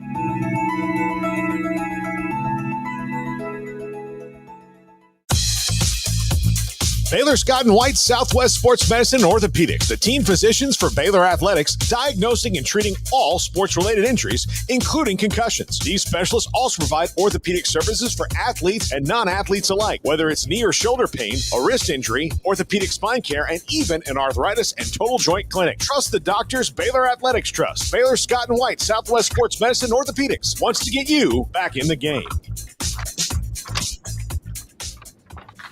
With so many companies and policies out there, it gets so confusing shopping for insurance, and I never know if I'm getting the policy that's right for me. Luckily, I met the team at the Niche Group Insurance Agency. With the Niche Group, you can go to one company and get access to coverage options from many insurance carriers, and you get to speak to a real person about your specific coverage needs. With the Niche Group, I know I'm getting the right coverage at the right price. If you need insurance, talk to the experts at the Niche Group at 1-800-258-8302. Established in 2007 and independently owned, Alliance Bank Central Texas is committed to helping families and businesses meet their financial goals. From their tellers to their board of directors, they know the importance of superior service and competitive products. Customers have confidence knowing that their financial needs are in good hands. It's your bank, Alliance Bank Central Texas, with 2 Waco locations, 4721 Bosque Boulevard and 191 Archway Drive on Highway 84, and at alliancebanktexas.com. Member FDIC and equal housing lender. Want to send a message to the show? Jump in the Rudy's Country Store and Barbecue chat room. I mentioned the Cowboys in Baltimore tomorrow night. Second of the preseason game. Season is closing in. Mickey Spagnola back at the Star in Frisco after. Is it a dreaded return from Oxnard when you have to get on the charter and fly back? And it's just like getting there, you're there for I don't know how many weeks it is now, but to have to know you're coming back, even it's home, but you have to leave sunny California.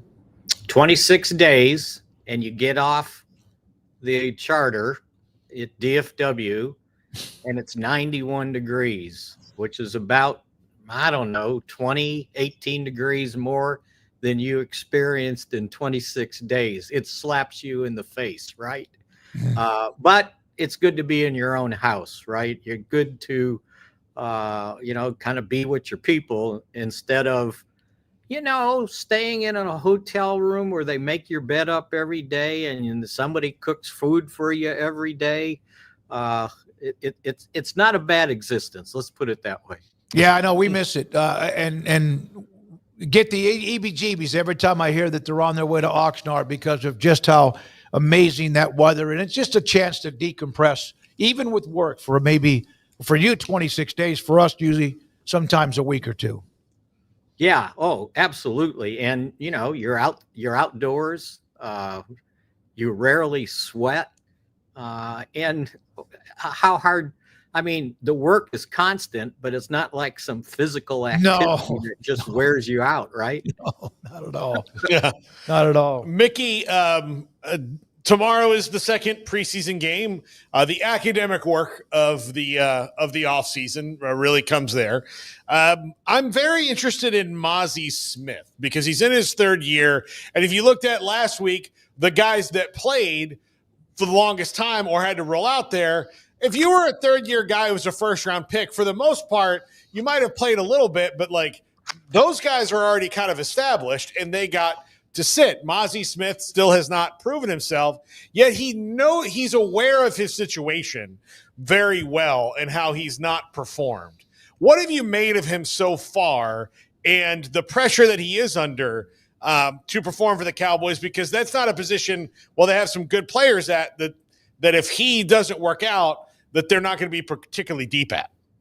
Well, let's put it this way. He only played I can't remember. It was either 10 or 14 snaps. Mm-hmm. So it wasn't an extensive showing. He knows he, would like to do better. He'd like to make some tackles, like to put some pressure on opposing quarterbacks. But, when you're a first round pick and you don't have much depth there, I don't think they're, contemplating releasing him. But yeah, I mean, I'm not making an excuse for him, but he's on his third defensive coordinator in 3 years. And all three guys have asked him to do something different. First guy wanted him to get upfield and put pressure. The second one wanted to hold down the fort. The third one now wants him to get back and push up the field and get pressure and muck things up in the backfield. So we'll see what he's built for. I know he was a first-round pick, but that late in the first round, for sure he's got a second-round grade, right? Unfortunately, though, you get a first-round paycheck. So, yeah, he's still got work to do. He doesn't seem to have given up. They haven't given up on him, but these preseason games will be important for him to try to take the next step.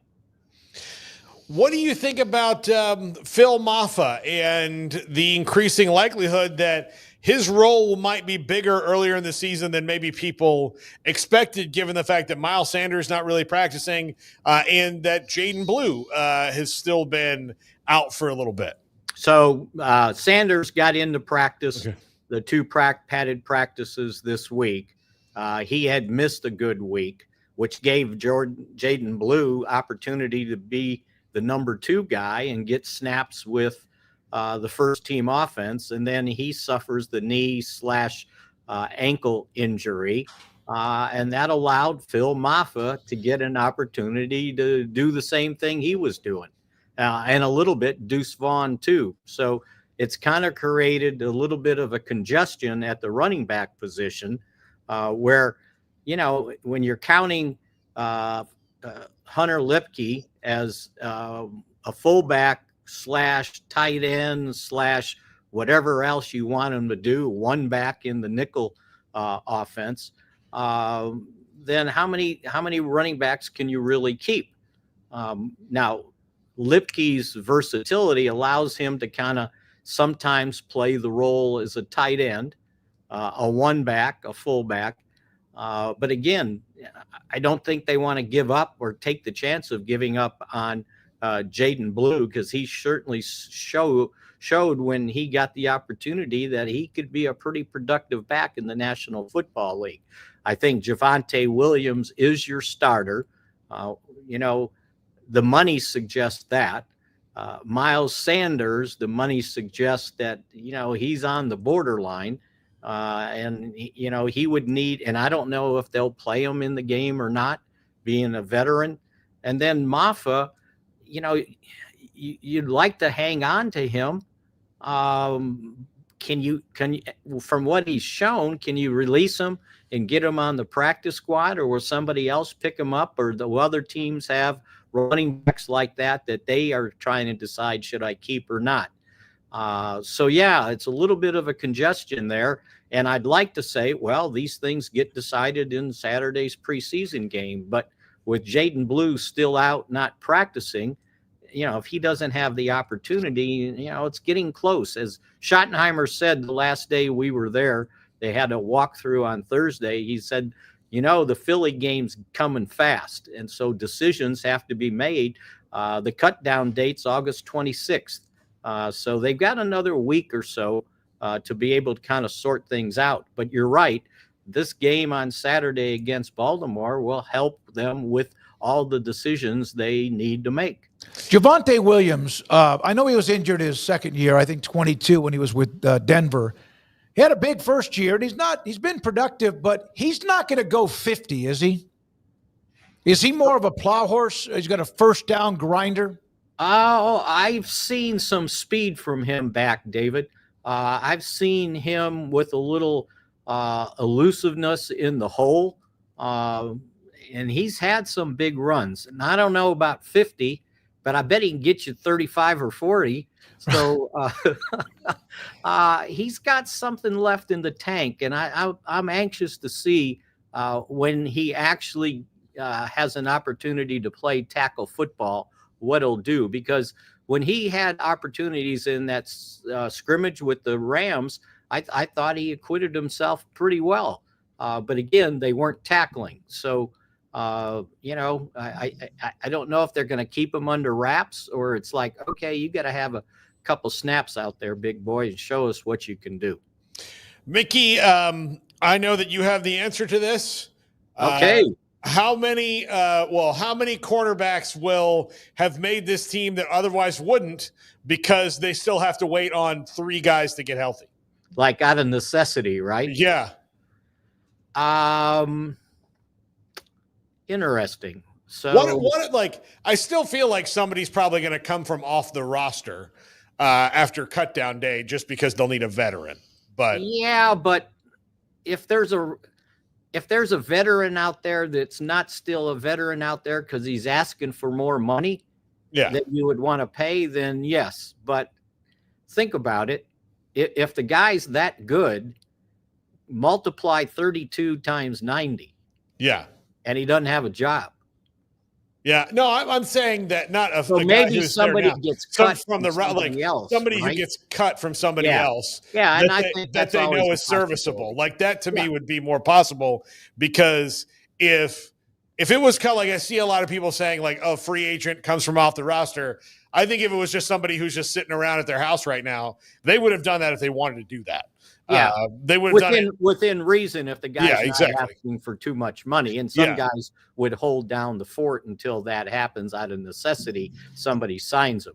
I would say so. I'm going to assume Kaiir Elam's on the roster. Mm-hmm. You got Deron Bland. You don't know when Trayvon Diggs is going to be back. You don't know what you're going to get from Savon Revel if he gets back. Same with Josh Butler. Who knows? Some of those guys might have to go on injured IR return. So having said that, you're going to have to keep at least 3 more guys. I don't know if you would have kept all those guys if everything was equal. They would have loved to have Elam being the third corner, Trayvon Diggs and Deron Bland, and then a battle for 4 and 5, right?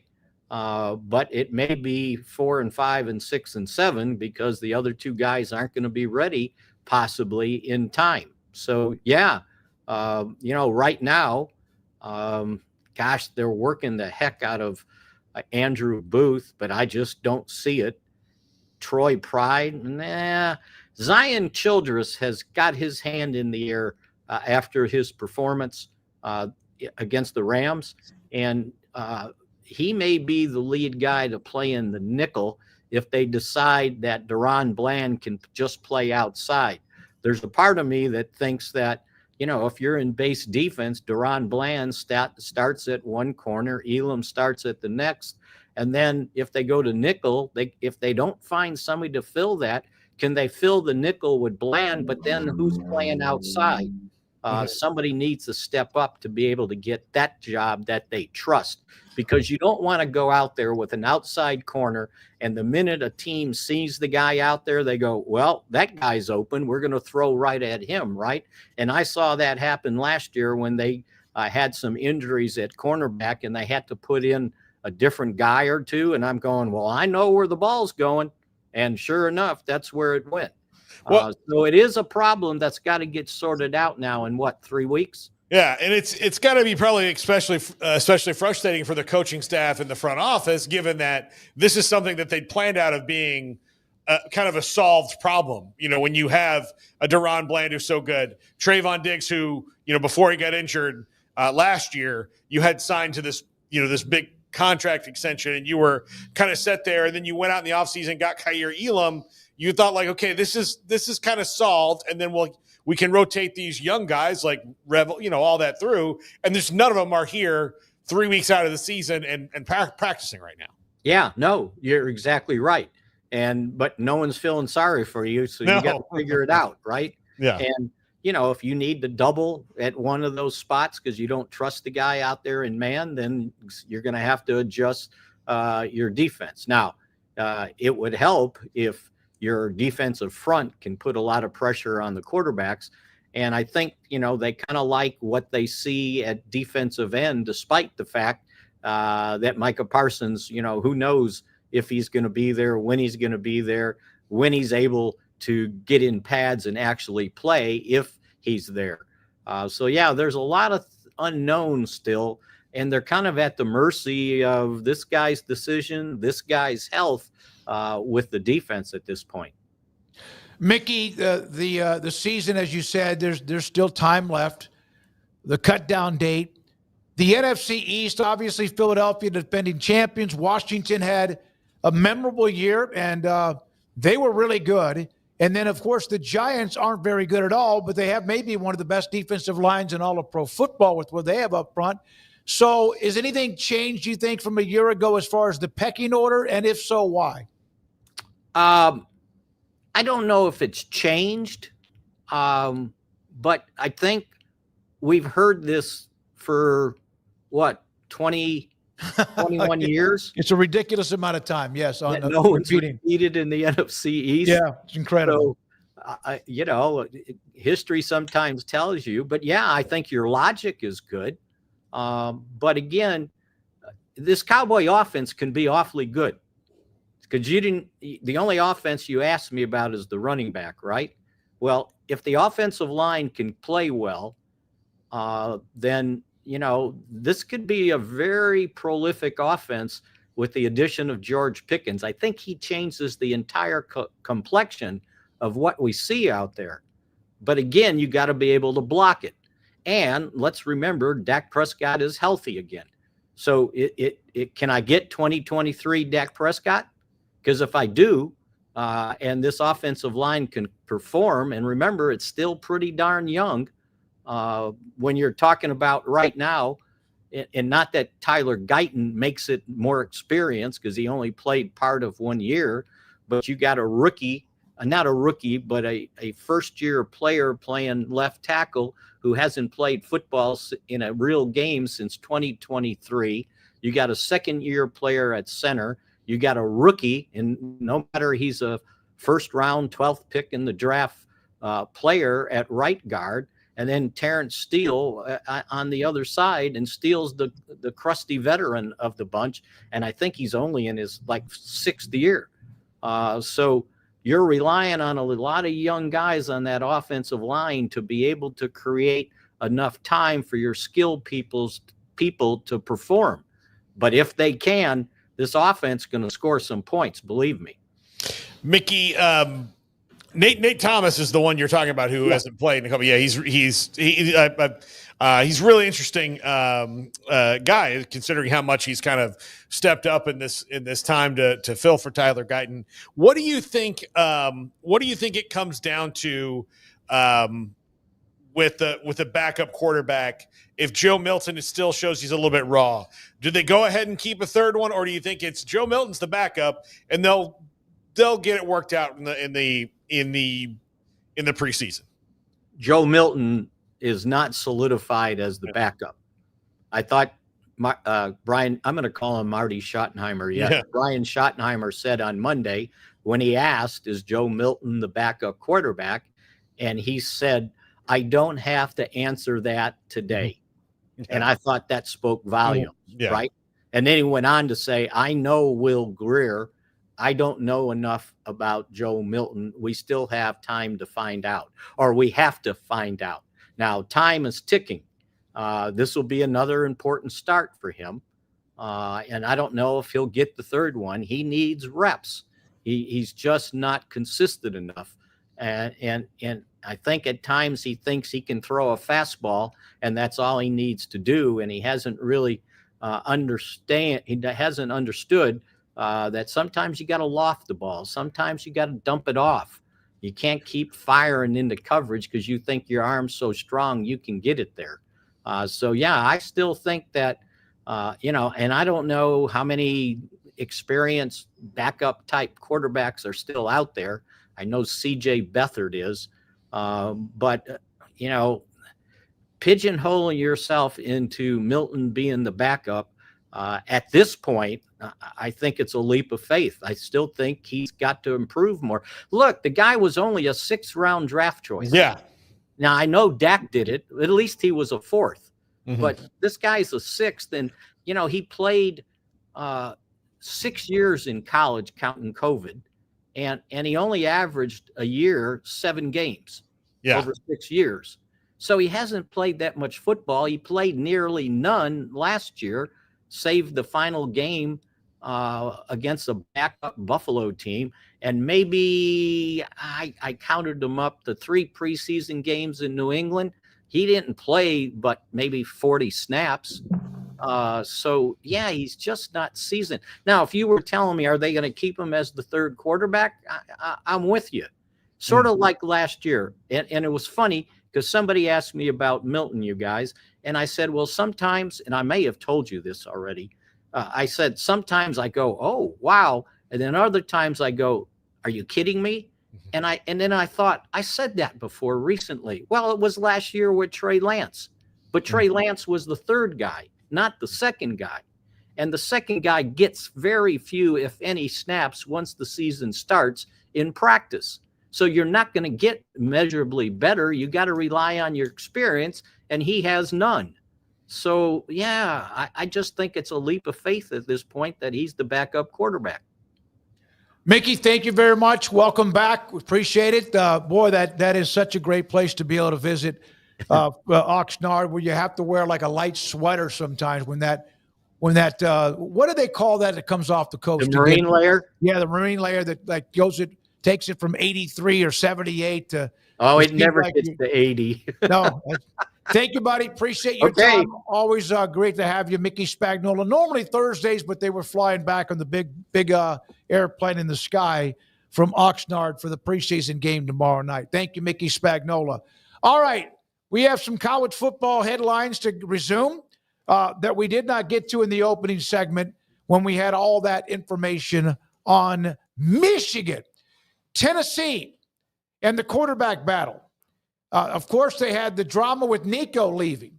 So how did they replace him? They brought in UCLA's Joey Aguilar. He's now, according to what is the report, trending towards being their starting quarterback, which to me is no surprise whatsoever. No, I mean, look, they brought him in here to do that. If they felt good about the other guys, they could have been like, well, see you, Nico.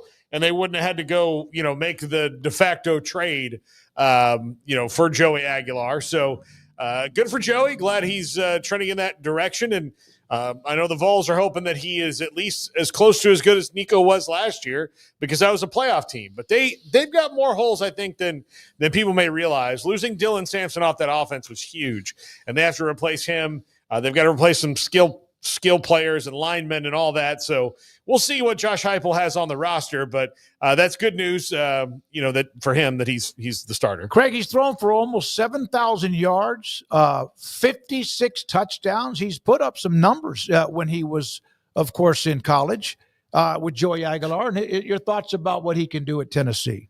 I mean, I think he can be a serviceable fill-in, and that's what you were hoping for when the news first broke about Nico. Is you're wondering where the hell is this all going to lead us? We're going to have young guys back there that have hardly played, but they got to the portal quick and snatched him up as a lot of people expected that he would. He's got big numbers. He's got big interception numbers too. A bunch of them. So that's something that needs to be cut down quite a bit, and it's not like he's going to be going against worse defenses. They will be a big step up in competition from what he's been playing against. So I don't think it's surprising that he was named the guy. They went and got him for a reason after the Nico situation. So just making it official now. But as expected, when they went and signed him, he'd probably end up being the starting quarterback, and you'd hope he would be. Otherwise, either somebody just skyrocketed like you weren't foreseeing, or else you got a really bad situation and he wasn't the answer. And then I don't know where they would have turned, but good opportunity for him. That's for sure. And certainly a team with big expectations despite that drama earlier this year. So good for him. But yeah, he's got to cut down on the turnovers. Pete Golding signs a 3-year contract. He's the defensive coordinator at Ole Miss. Highest paid coordinator in a conference that pays a lot of money to their coordinators. Yeah, he's been worth every penny of them because they've been very good on defense the last couple of years, and he's in demand, so they're going to have to keep doing that. I'm wondering when he does get a head coaching job here, so an opportunity, or if he does that. It would seem like he would, but I'm not surprised that they had to up the ante to keep Pete Golding because half the other teams in the SEC would want him there coaching. Slightly above what Morgan Scalley, the interim coach or the coach in waiting at Utah, makes. Obviously others, Jim Knowles, big money. Wink Martindale, big money. Matt Patricia, the NFL coach now with Ohio State, but good for Pete Golding and Ole Miss. So it makes me think of when it was a whole big deal when coordinator started making like $1 million, and then it was that first guy's making $1.5 million, and now here we are, and he's making over $2.5 million. So we are not far off from. It actually might be a fun guessing game. Who's the first $3 million coordinator? Because we're going to see it in probably the next 2 years, given the rate of where we are now. I mean, now we're at 2.6. So I mean, that's nothing of a gap to try and jump over this next year or next couple of years. So yeah, I assume we see a $3 million coordinator here pretty soon. All right. Texas Tech, 100 years of football, bringing back throwbacks. And you see the 4 different pictures there, including that helmet with the stars, and then of course the TT Texas Tech, and there's the jersey, the pant, and also the 100th anniversary throwbacks. Yeah, I love those. Those are really cool looking, and I like how they've melded the old with the new, and would like to get one of those helmets for in here too. Those are pretty smooth looking. Yeah, I think they look nice. The jerseys, I like them. They look very familiar to the stuff that Patrick Mahomes designed, although there's not like the silver and stuff, but just kind of like the tech across the chest. And maybe it wasn't exactly like that, but at first glance, that's what the jersey sort of reminded me of, sans the silver and gray and all of that. But there's a lot of detail that went into this, a lot more to it than just, oh, hey, here's new uniforms, a lot of tributes and nods to the past and previous teams and just Texas Tech history. So no, we don't have the time to go into, all of the different nods of what they did, but UniWatch is a great website that breaks down all these types of things. So first, black jersey, which Texas Tech wore very early on, and then starting again in 1978, the simple Tech red red Tech on the chest. The first Tech football team in 1925 supported that word mark. The flat double T, no bevel. First introduced in 1926, represented on the collar. 1925 and 2025 are also on the collar, although you can't see that as clearly, and those represent the 100 years. So, there's all sorts of details and nods and tributes and history with these uniforms that you can dive into further if you would like, if you're into that sort of thing. But, most of the reaction I've seen is positive about it. I like them. I like them better than the Mahomes uniforms we saw last year. And I'm curious of kind of like what they do with those. I don't know what the plans are for that. If they got a different design this year, if they'll change it up every year, if that's kind of going to be the constant for maybe 2 or 3 seasons. I don't know. I haven't looked into that, but they're going to always look good and I think be on the cutting edge of stuff with Joey at the helm. So very cool nod and throwback to the 100 years of that program. Kansas has had a big week. They had of course, the stadium is renovated, not completely done. Then they got but it's beautiful, $300 million donation from David Booth, and also their new unis.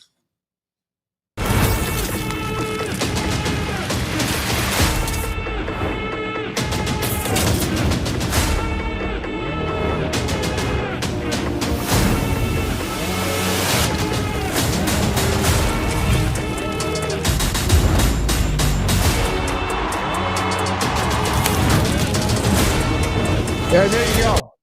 Good. I love white uniforms and the colors that are crisp, and the I guess the color scheme as well. KU with their new uniforms. Yeah, it's met with approval from the 3 Kansas fans I sent this to today. So they're 3 for 3. Amanda's brother and Kyle Cornish. Kyle Cornish. Okay. Yeah. So they all liked him. I think Cornish said he's not nuts about the black uniforms because some teams look sweet in the all blacks.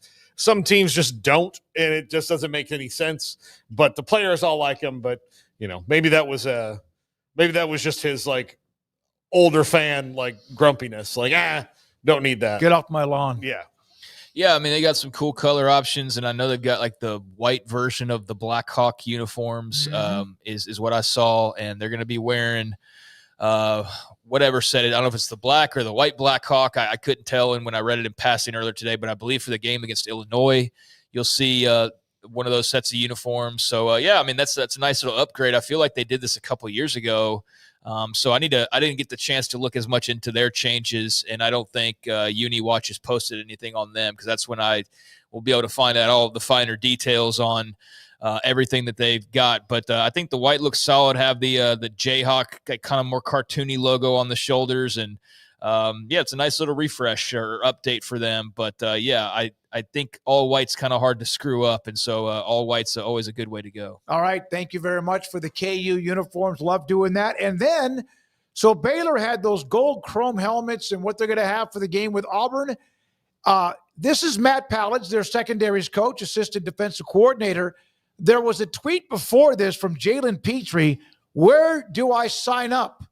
And then Coach Pallage, to a former player, Houston Texans stud, be out front of McLean on the 29th around 5 p.m. I'll get you in the rotation. Talk that. Yeah, I'm sure he'd love to have Petrie in the rotation. And Petrie wants a chrome helmet. Yeah, I do. Like that's kind of the bummer. Like I've seen so many players that played in the rule era that are in the early Arandas that like are gone now. They're like, oh man, yeah, they weren't part of the chrome. Yeah, exactly. Yep, yeah, they missed absolutely. Yeah, that's cool. There's been a big hit for those uniforms. I want to correct myself. So they had worn the Kansas, so the white, I guess, Black Hawk alternatives. They're actually wearing against UCF. Okay. They had worn the Black Hawks against Illinois. That's what I was thinking of. But yeah, these ones I guess will be worn against UCF specifically. So again, we'll have more details on that. But yeah, there's been a lot of talk about these gold chrome helmets. I mean, those are slightly tweaked, different shade than they were previously to better match up with this year's uniforms or the current set of uniforms. And I think people are fired up about it. I mean, now you got to go out and play a great game against Auburn.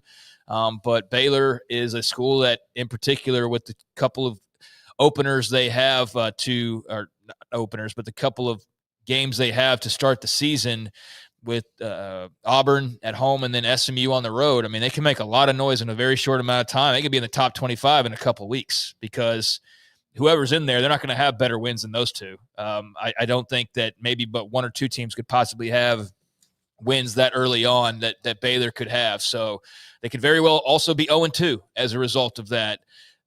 Big games right out of the gates, and they're going to look good, and we'll see how good they play as well. All right, speaking of colors, we'll do this one and then come back with Lonnie Edwards, former Texas Tech offensive lineman. Oklahoma State, the Cowboys, their orange glow is back, turning Stillwater orange by installing orange light bulbs, turning on your porch lights the night before any of the Cowboys home games, or any games. It says before any Cowboys football games.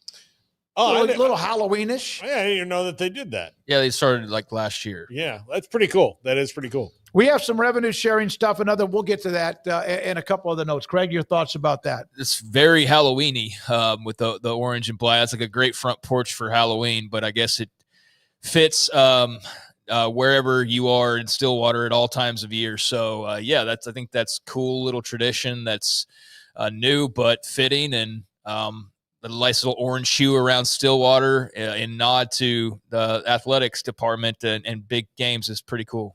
Super chats, a couple of them that came down recently. One of them is from Kim Coulter. Newsflash, 5-star lineman LaDamian Guyton will be enrolled at Tech in January and will be on the team in 2026, reclassifying a year earlier. he'll be a part of 2026. Also, from retired stockbroker, how about this one? I'll match any new donations today up to $25. Hit the like, subscribe, and donate now. Thank you, Kim Coulter. Good news for Tech. And thank you to retired stockbroker on that one. I'll start first, 25. Yeah, every time I hear like a player reclassifying, and it's not a knock on any of these players. I just wonder, are we making high school hard enough that you can just decide to finish it faster? Like, or if we make it too hard. Well, he's at a military school, so No, he's not. true. He's at like Tyler Central High School or something. So Yeah. I think that's probably a little bit of a difference there. But also, I knew plenty of kids that could have graduated. Nobody wanted to, though. Yeah. But they also weren't being teased with millions of dollars in this case, right? I don't remember off the top of my head the exact details of that. But, I mean, that's great news for Tech that you're going to get this big stud, great player, top player in the country, especially at a position like edge rusher. I mean, to get that right out of the gates quicker than you anticipated is awesome news for Joey McGuire and company. But, yeah, I think, as much as people want to sit there and talk about, well, young people and they don't know and this and that, like I don't envy them in that. I would not want to be chronically online when I was a teenager. Like, I'm glad that I actually saw fresh air and stuff from time to time. I also think we vastly overrate how much they're just on the screens. I think they probably see plenty of fresh air. We just don't account for that. But regardless, it is a different era. But people are just as smart, if not smarter, as a result of all that technology people complain about. And that's why you've got 19 and 18 and 20 and 21-year-olds swinging $1 million deals and merchandising deals. I mean, they're maybe different in some ways, but one thing they are much better at than we ever were is business and making money. And so I credit them for having that. I think it's a capitalist dream, and it's a nightmare if you're somebody that isn't obsessed with money, but it is a great time to be a college athlete and be a guy like LaDainian Guyton for sure. By the way, on Guyton, remember his teammate at Benedictine Military School in Georgia, the quarterback Stephen Cannon's a class of 26, so he now joins that same class. And then John Peterson, Cougar Truth, Houston fan, $9.99 for the cost. So thank you to Kim Coulter, thanks to retired stockbroker, and also, Stormy, 10, save Farmageddon. I will match the 10. Grateful. Let's go, broker, $4.99. Thank you, guys. Appreciate it, and appreciate all of the donations to what we do on 365 Sports. That was a great way to wrap up that 4 o'clock hour. Coming up, former Texas Tech and Brownsboro High School offensive lineman Lonnie Edwards. He was a grinder when he was at Tech. His thoughts about the Red Raiders and more. And this is 365 Sports. Alan Samuels, Dodge Chrysler. That was awesome, man. Thank you for the super chats. We do appreciate that. Alan Samuels, Dodge Chrysler, Jeep Ram Fiat with Ted Teague, the CEO and general manager, David Gray, sales manager. How about right now? Alan Samuels in Waco, the 2022 Mini Cooper S, less than 25,000 miles for $24,285. Need to haul something? 2018 Ram. This is the 3500 Tradesman. That's a big dude. Four-wheel drive, Cummins diesel, $38,385. If you want something smaller, 2019 Ford Ranger XLT 4x4 navigation for $24,850. 2024 Chevy Colorado, $271. Want something big and bold? They have that available. And 2021 Chevrolet Tahoe Z71 for just under $48,000. Cream of the crop in 2023 GMC Yukon. Denali Ultimate 4x4 under 25,000 miles. On the lot, they have all the new cars with the Ram trucks and Jeeps and more. They also, of course, have a phenomenal inventory of pre-owned cars. Go by, see them, tell them I sent you at Loop 340 east of 84 in Waco. Automatic Chef is your local vending, office coffee, and micro market provider, delivering outstanding service to break rooms all over Central Texas for over 50 years. Automatic Chef brings the best products to your location at the best prices. With hundreds of choices in fresh food, coffee, snacks, and drinks, let Automatic Chef tailor a break room solution to your needs. Make break time great again with Automatic Chef. Automatic Chef Canteen, 6900 Imperial Drive in Waco, or online at automaticchef.com.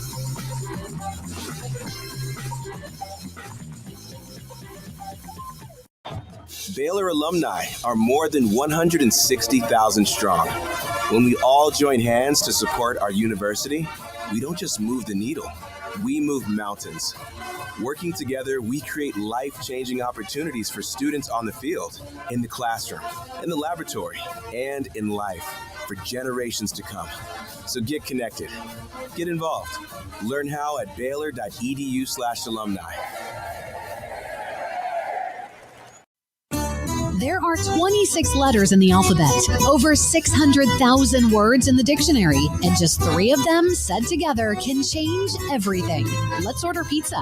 Those 3 words lead to dough made from scratch and 3 fresh signature cheeses that blanket golden crust in a heavenly melt on Marco's Pizza that'll blow your mind. So visit marcos.com to order and stop by Marco's Pizza in Belmead, China Spring, Woodway, and in Robinson. Marco's. Pizza lovers get it.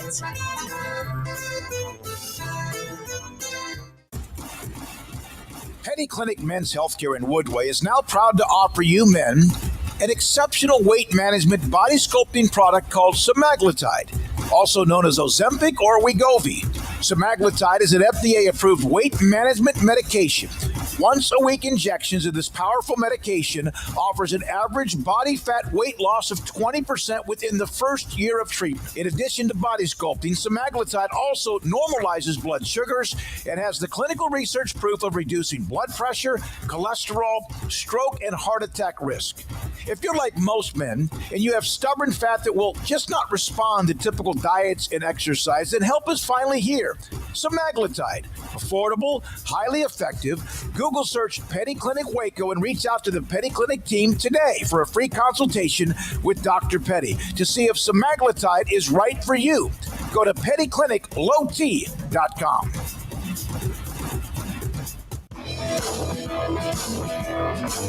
This is 365 Sports. Enjoying the show? Hit the like button and subscribe. Earlier today, Ryan Harklau, former offensive or defensive lineman and linebacker for a little bit at Iowa State, gave us his impressions on the Cyclones opening up next weekend against K-State and Ireland and just Iowa State football. And here's a big old dude right here, Lonnie Edwards, former Brownsboro High School star, and then also started 33 consecutive games at one point as an offensive lineman at Texas Tech, and he joins us on his way back to West Texas. Some windshield time, as he said, on 365 Sports. Lonnie with Craig and Paul, David Smoak. Thank you, buddy, for your time. What's it like to be a Tech fan, especially right now? Hey, guys. Hey, proud to be on the show today. And, man, it's been a while. But, yeah, to be a Texas Tech Red Raider right now, it's exciting. I text people throughout the day, get calls, and everybody's just so excited for this upcoming season and what Joey McGuire is doing. You know, it's interesting that we're in an era, Lonnie, where a team like Tech can just say, hey, it's like, why not us? Like, we've been caught in this this is who Tech is going to be. This is what Lubbock, Texas is. And now they have the opportunity to say, like, all that is BS. We're on the scene. How, like, do you have a little FOMO on that, or do you just ride the wave as an alum who's relieved that it finally can happen? Very much relieved. As far as the FOMO, it's not the point to have any FOMO at all. Right now we have the people and the support behind this program. I feel like a lot of people right now, especially alumni and like your boosters and past players, it's time. It's finally time to make a difference and make it do a game-changing impact on how we go about with this opportunity to improve the program. Lonnie, what's been your experience with Joey McGuire? Have you crossed paths with him much? Talked to him a bit? Just kind of what have been your impressions, and if you've been around, your thoughts on him as well? Man, Joey McGuire, he's the dude. I come across him quite often, man. And one reason being that Joey, since he's been with Texas Tech, he's very much poured into the alumni, poured into the past players. One thing I loved hearing was, hey, guys, you guys that have played, y'all built this. We invite you back. This is your home. And he has just invited the alumni back into Texas Tech, which was something that.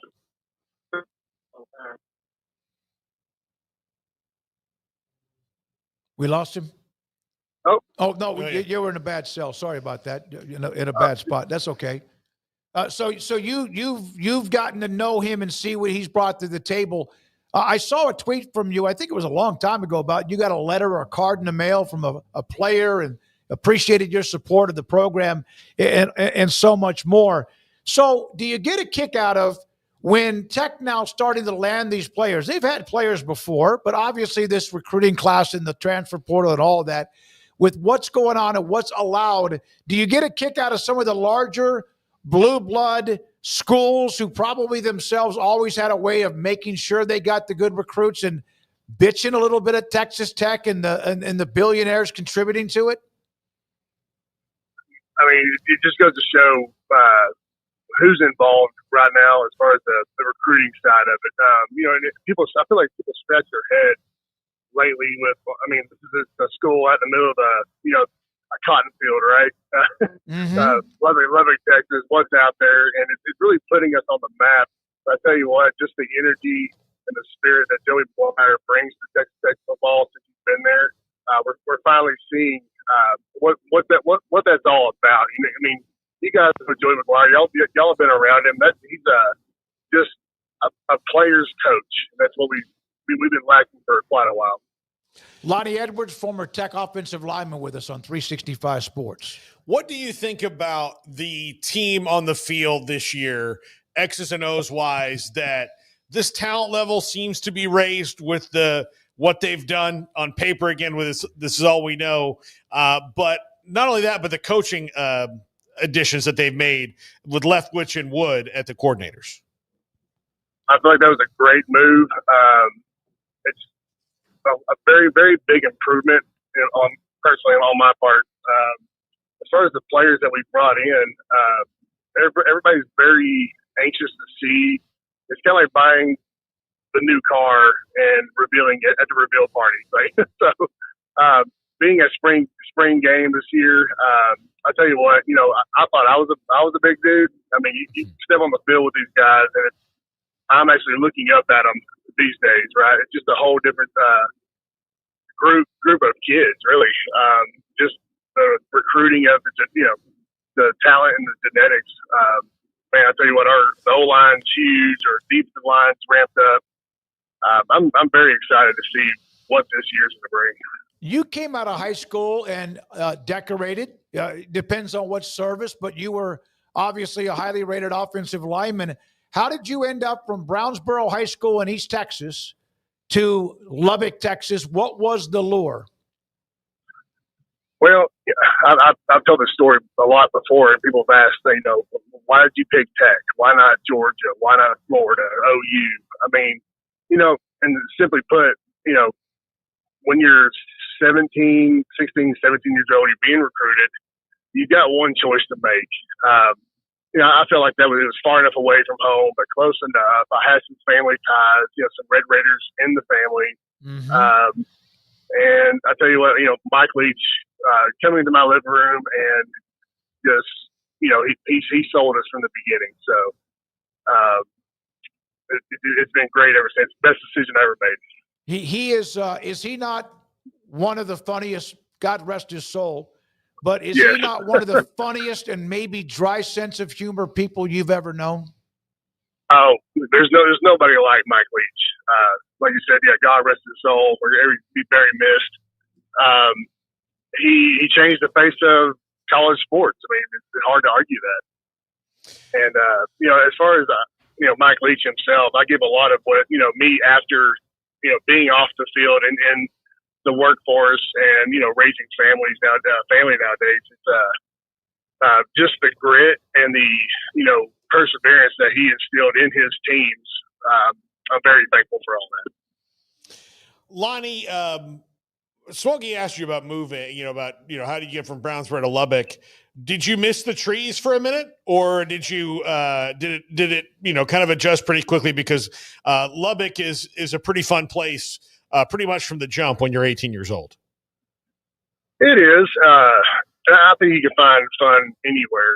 And really, what I tell these kids is, go where you fit in, go where you just have that gut feeling of, hey, this is where I want to be. Because look, you're going to spend the next 3 to 5 years of your life. Hey, you're buckling down. You're going to have school and practice and football and study. And I highly recommend that all these kids come out of high school. I want to get back to high school because I brought that up, and then we'll go back to discussing Tech, your alma mater there in college. So John Settle, who was a member of the greatest high school football team maybe of all time at Dangerfield when he was there in the early to mid-'80s. But he was your football coach, I believe, at the end. He told me that a couple of things. One, that he tried to turn you into a tight end with a jugs machine. How did that go? And number two, you guys were running a drill one time and you almost all but broke his nose. I'm trying to think back on that. It's been a while. I remember the tight end days. I think I was a freshman coming out there. It was like a baby giraffe trying to walk for the first time, right? I mean, you're coming out of junior high, 8th grade. You're around all these juniors and seniors, and of course there's the pecking order. But you're kind of nervous, and you're kind of just like I said, you're trying to learn how to walk before you run. But I think I was already about 6'2" at that point, and trying to get my feet under me. But I remember he sent me out for a pass. And, it just looked ugly. So, anyway, they took me down to the tackle position. I got in the squat rack, started bench pressing a little bit, got a little stronger, and I made a life out of moving people around. So you're in Midland now. I think you say you're living in Midland, and you were on your way back across the state. Now you're on your way back out to Midland. Are you in the oil and gas business? What is it that you do now? Yes, sir. Oil and gas business. The business development side for ProPetro Services. Midland's been great. This is my 5th year being in Midland. And along with that, with coming to Midland, it's just all worked together perfectly because now I'm an hour and a half, hour 45, depending if you drive like I do, but from Texas Tech. So, but I tell you what, when Joey McGuire's first year when he came here, Stephen Hamby, he was the O-line coach at one point. And also a teammate of mine, he played center at the center position when I played guard at Tech. So we had that, already had that bond. And I remember just, Coach McGuire coming down to Midland for a high school coaches convention. And, I was just asked to join that, met Joey, spent some time together, and it just clicked. And he's been great ever since. And one thing about Joey, he makes time for everyone. And that's just something in a coach, especially at his level, that you just don't see. By the way, twice you were all Big 12 as an offensive lineman at Texas Tech. Lonnie Edwards, former Tech offensive lineman, also Brownsboro High School. Lonnie, how often do you find yourself reflecting on the late, great Mike Leach, or just, something that he said at once upon a time like that? How often do you find that stuff kind of bubbling back up or sticking with you? It may be every day or every other day because it never fails. Being in Red Raider country, south of Lubbock, everybody wants to know, do you have a good Leach story? So I think a lot of the past players can reflect on that, and they know exactly what I'm talking about because everybody wants to know a Leach story. Everybody had a different experience with him. But yeah, it's just been awesome being back in Red Raider country and being close to the alumni and the alma mater. Yeah, we heard somebody brought this up, and of course wouldn't you love to hear Mike Leach on today's college football situation and landscape? Oh, I would love to hear what his opinion is.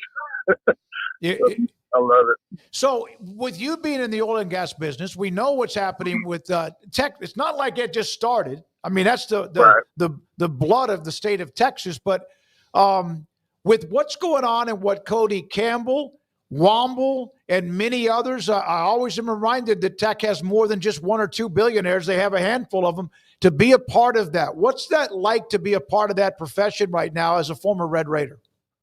It is so awesome, and seeing Cody Campbell, a past player, offensive lineman who has done well and just bleeds red and black. And the charge that he took, and be going to these donor meetings in Midland, he's leading the charge of saying, "Hey, I'm all in. Who's with me?" Mm-hmm. And just recognizing that and saying, okay, yeah, NIL's here. We either have to adapt, or you can be mad, or not mad, but just you can have all your opinions you want on if it's good or bad. Hey, guess what? It's here, and we have to deal with it. We have an opportunity to change the tide, change the future of the university, and put Texas Tech on the map. And it's been, full guns ahead. Lonnie Edwards with us. How quickly after you stopped playing the game did you miss the game immediately, or did that eventually just or do you still miss the game? Oh, you always miss the game, and always just thankful for what it teaches you and how you use it after the ball is done. I feel like the rest of your life starts. Always reflect back on it. I love it. I love getting around the sport, and just it gets me fired up.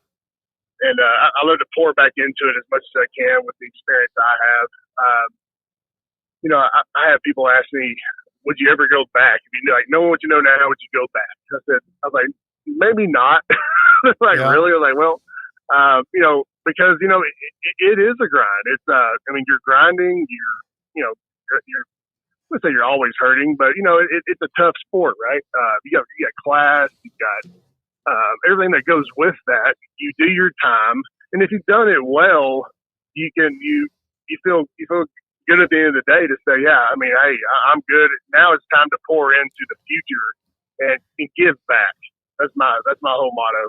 Well, you've done that. I was on the phone to share this story and let Lonnie go because I don't want to keep you doing too much when you're driving. And slow down, young man. I will find you and give you a ticket because I'm a maniac driving too. Are you driving just a big old pickup truck? What are you driving?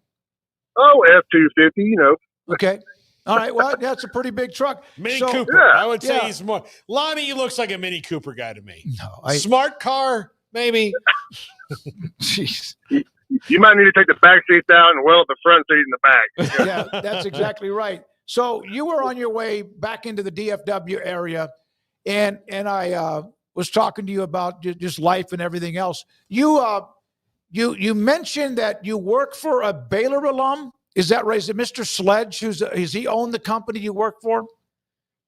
Sam Sledge. He's a former Baylor Bear, which, again, going back, my brother had actually played with him. He played defensive end. Sam Sledge was a linebacker. I believe they moved him to D-line. And just, the stars aligned, here in West Texas. Went to work for ProPetro's services. And, lo and behold here, I'm like, I know this guy. It's Sam Sledge. He's the current CEO of ProPetro Services. A little history on that company. Everybody notices it's red and black. Mm-hmm. It was actually started by Red Raiders, and it's full of Red Raiders. So there's quite the camaraderie and support and backing, that goes into Texas Tech athletics.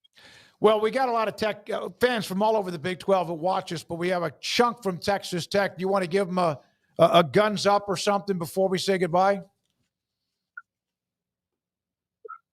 Say again, David. I'm sorry. No, we have a lot of fans from throughout all of the fan bases of the Big 12, even with the schools that have expanded, the last 8 schools that have joined the conference, and a lot from Tech, from everywhere. You want to say a couple of things to Texas Tech fans as we say goodbye? Yes, sir. Hey, guns up. This is our year. It's coming up. Hey, get excited and wreck them, baby. There you go. Lonnie, thank you very much. You tried to give me Patrick Mahomes' cell phone number when we were talking. And like it, yeah, well, we'll do that another day. He was here in Waco in the High School Hall of Fame, and we know what he's had the impact with Tech too. Thank you, Lonnie. Be careful. We'll talk again soon. Thank you very much for your time. Yes, sir. Thank you, Mr. Smoak. Lonnie Edwards, Brownsboro Bear. Somebody in the chat asked about how did he end up in Brownsboro to Tech and Lubbock. Well, he could have gone to Florida, Georgia, OU. Mike Leach visited him. Sitting in the living room, he couldn't resist. He wanted to play for Mike Leach at Texas Tech. All right, when we come back, Paul Catalina with Kenneth Davis on college football and the top 5 and the poll results. And we appreciate it. Please, if you haven't subscribed, hit the like button And this is 365 Sports. Ideal MRI in the Central Texas marketplace off I-35 in Waco, a business that I've endorsed from the day they opened their door. And when I first was told what they offered, I was like, okay, an MRI, that's great. But I always thought you had to get an MRI probably at some kind of a hospital system, and we have some of those great places in Waco and everywhere. But no, they have a business. You walk in it, it's inside the Central Texas marketplace, and they have state-of-the-art imaging machine. I've been in it. Believe me, I've experienced it 4 times. And every time it's been a very relaxing, comfortable situation. And I can get claustrophobic, but I've never felt that way with them. They always say, they know, I put a wet towel over my, or like a wash rag over my eyes. I'll be good. Put music, big, and I'm done. They're great. And then when I was told it was $497 or less every single time, I was like, man, these things can be expensive. But no, at Ideal MRI, it's $497 or less every single time. The average MRI is $1,100. Dr. Rob Maxey and his staff, they've done a great job. The specs, the specialist and techs, unbelievable. When you walk in the door, there's not this big room with a speaker and 25 other people in front of you. You get in, you get out, and you get what you need, the evidence of what is hurting your body in a certain spot, and they want to get it fixed, and so does your doctor. IdealMRI.com. In our logo and advertising, we say we are people that you can count on. What does that mean? It starts with providing a quality vehicle and quality service at a fair price. But it also means we do what we say we will do, and we treat people fairly with respect. It starts by hiring great people, good local folks who work hard with a caring attitude. Our employees are the real reason we are people that you can count on. Put us to the test and see for yourself that at Richard Carr Motors, we are people you can count on. Parenting is full of surprises. You never know what to expect. So after our son was born, I called my Texas Farm Bureau insurance agent to set up a life insurance policy in case something happened to me. Sawyer is now 2. And we'll soon have a sister. There's no one else I would trust with protecting my family. Stop by and see our agents at one of our 3 McLennan County locations. Coverage and discounts are subject to qualifications and policy terms and may vary by situation. Developed by Startup Waco, a nonprofit organization, GXG is a program designed to support the entrepreneurial development of Baylor University student-athletes through NIL activations. The program helps student-athletes maximize their platforms and offers a comprehensive support system for them to create and grow new businesses that not only benefit themselves, but also uplift the local economy. Fans who wish to support student-athletes can donate to GXG via the GXG NIL Fund, BaylorBears.com/GXG. Contributions to support NIL activations through GXG can be made at BaylorBears.com/GXG. For more information, follow at GXG_GreenXGold on social media and visit the official website www.gxg.startupwaco.com. GXG, empowering student-athlete entrepreneurship and uplifting the local economy through NIL activations. Riverbend Liquor and Wine now has 2 locations to serve you. The original on Lakeshore Drive at North 19th Street and the brand new spot in downtown Waco at 600 Franklin Avenue. If you're looking for the best in craft beers or local Texas bourbons, then the original is the place to be. And for the latest trends and online phenomenons, head downtown to the Franklin location. Either way, you're going to get the same great variety, customer service, and speedy experience. Check out both locations on their Facebook and Instagram pages, Riverbend Liquor and Wine, Lakeshore Drive at North 19th Street, and now downtown on Franklin Avenue.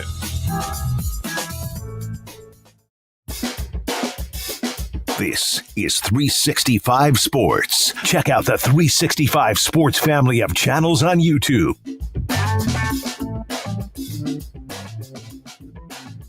Brother from another mother in Chicago. We've never met face-to-face in the same room, but we've done this a lot. Kenneth Davis.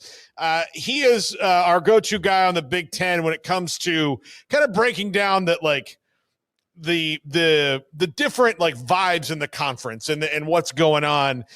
You're so good at kind of explaining, especially to people who only see 10 minutes of a Penn State game or, a little bit of the Michigan game, like what's going on and what the bigger picture is and why I love having you. So we got to talk first about Michigan and these penalties, which I think there's some positive steps forward from the NCAA, and there's still some they're like, well, what are we even doing here?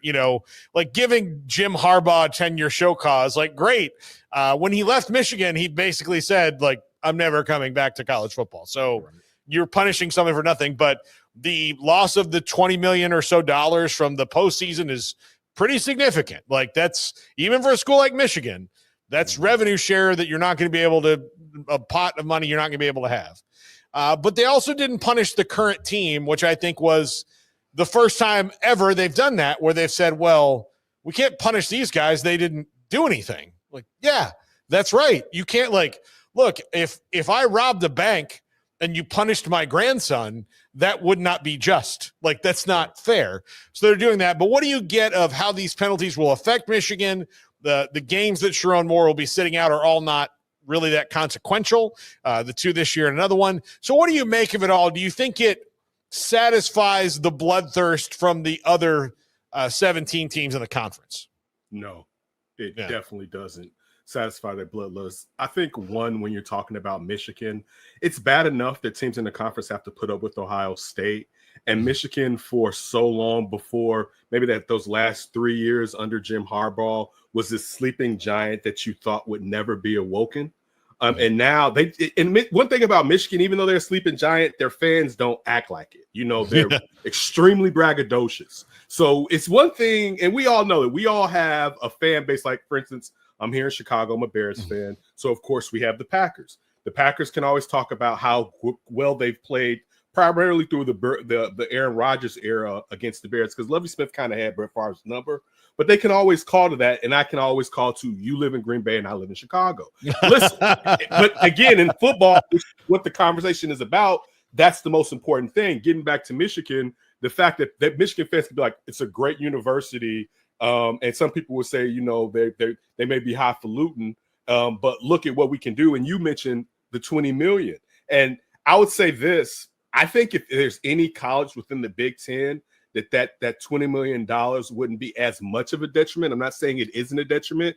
When you talk about the alumni of Michigan and what they're willing to dole out for that team and that sports program, if you can let them know that, listen, we need this to get this done, they can raid the coffers in their banks to kind of bring that money to them. It'd be interesting to see how this season goes. Now, when you're talking about not having your coach for some minor games this season and next, I think the only knock on it would be that Sharon Moore is still establishing himself on the sideline. But I think he's been there too long. He's been a coordinator too long.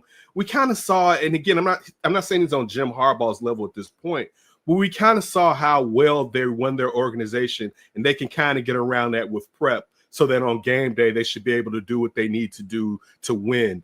I do like the fact that the players don't have to receive the punishment from what former coaches did. I don't even want to say as much as former teams, because when you look at like a lot of the stuff and you're talking about stealing signs and a lot of that wasn't the player stuff. That was what was happening under Jim Harbaugh and his regime. So the players shouldn't have to suffer for that. And I think that's one thing now when you're talking about the Big Ten and these conferences, because they know people are kind of tired, and, NIL kind of pushed that into their face, where it's like the control that the NCAA used to have, you don't have it anymore. And now, a lot of people know you don't want to mess up with these schools as much. I think that's the problem with Michigan, is that Jim Harbaugh and Michigan kind of thumb their nose at it. So again, the Big Ten want to let them know, hey, we don't play like that.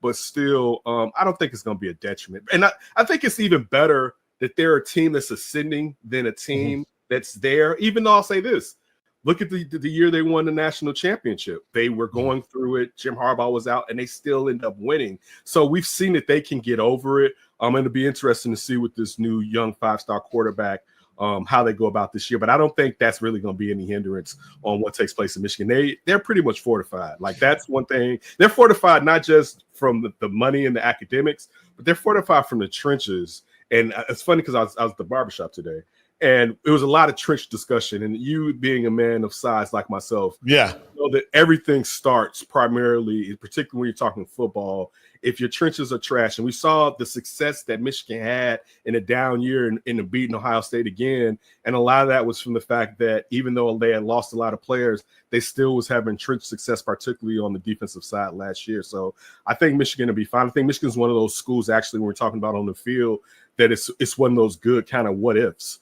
Because you're sitting there and you're kind of wondering what that school can be this year if they kind of get on a roll. And one of the things, and you and I talked about it a lot last year, was just the crazy quarterback play. And I remember you being one of those persons harping on, why didn't they use the transfer portal to bring someone in, as they should have.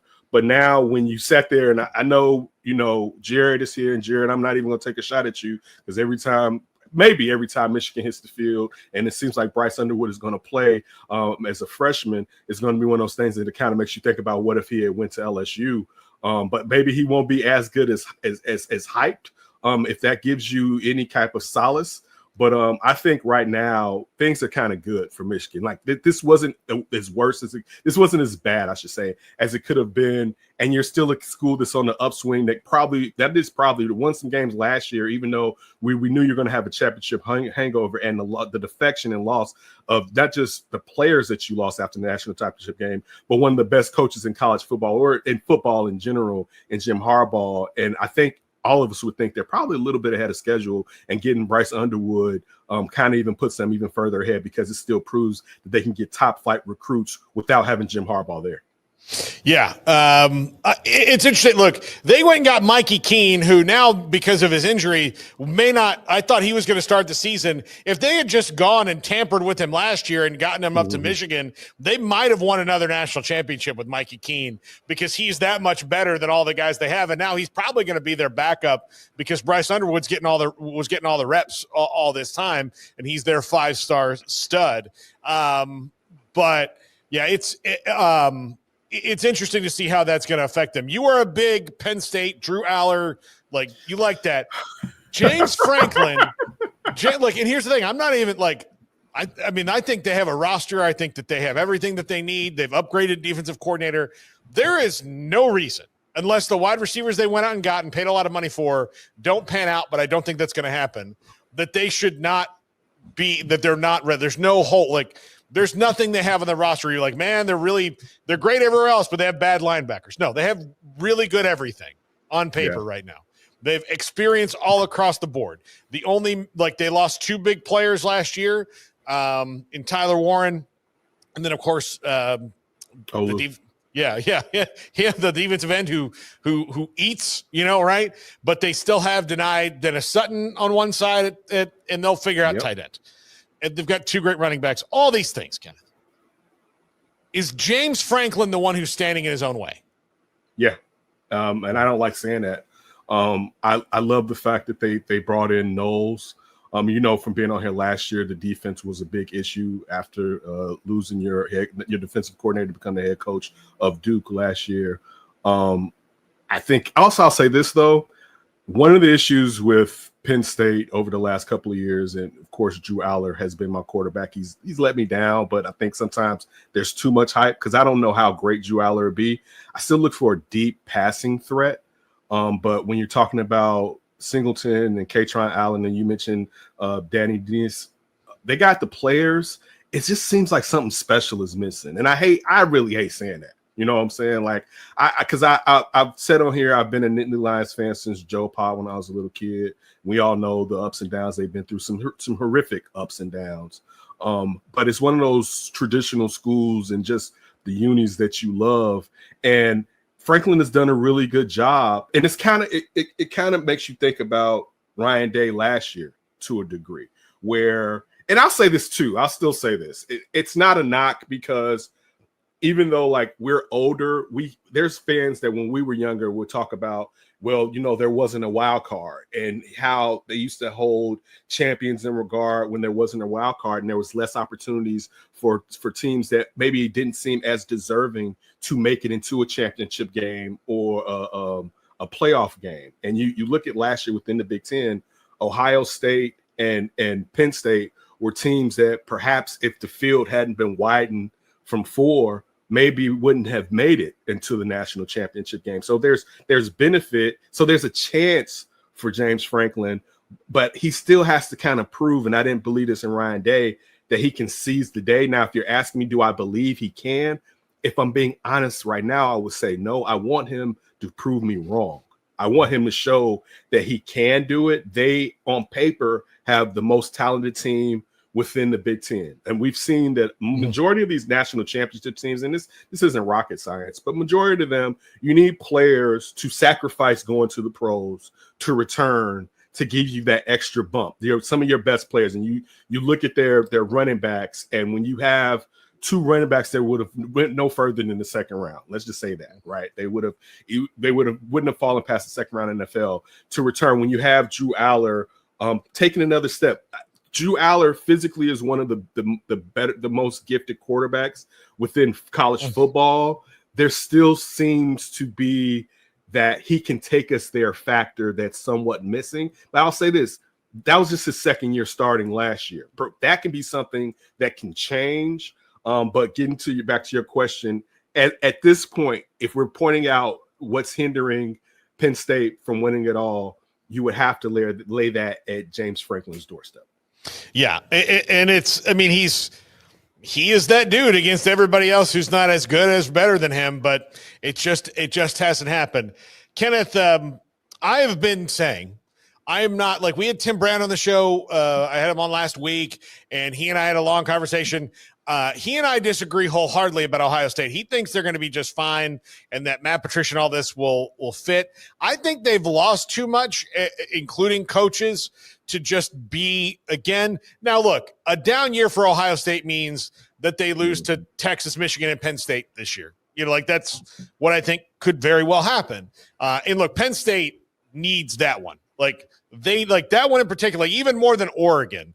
Penn State needs that one. I think that one would be the one where he would actually feel that burst of confidence. Now, he's beaten them before one other time, but that's it. And they weren't that was on their little, one of their little minor dips. Ohio State 9-3. Am I crazy?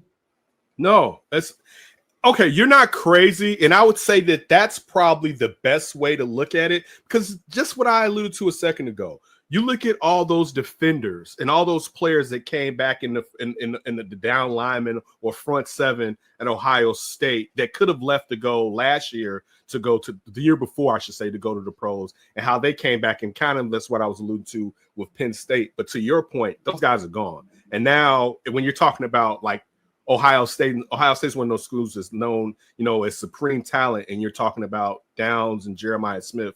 When you're saying on the opposite sides of the ball, where you're talking about they got those guys. I'll say this, though.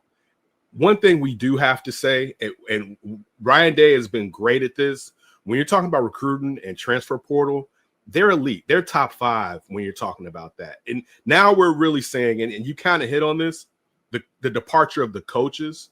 Can they coach those players up? And can it be a situation where, of course, that loss to Texas early, I think we all expect them to lose to Texas at the beginning of the season.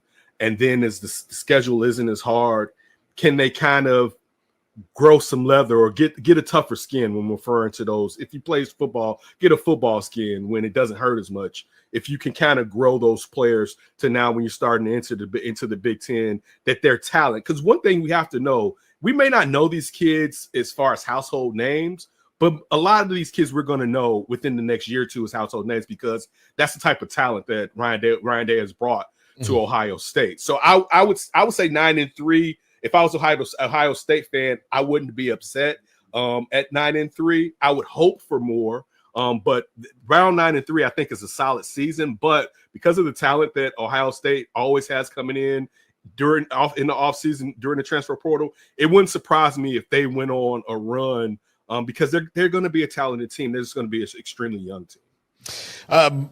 Is this Matt Rule in year 3? That's been his thing. Temple, Baylor, the Panthers we're not patient enough to wait around and see it get done.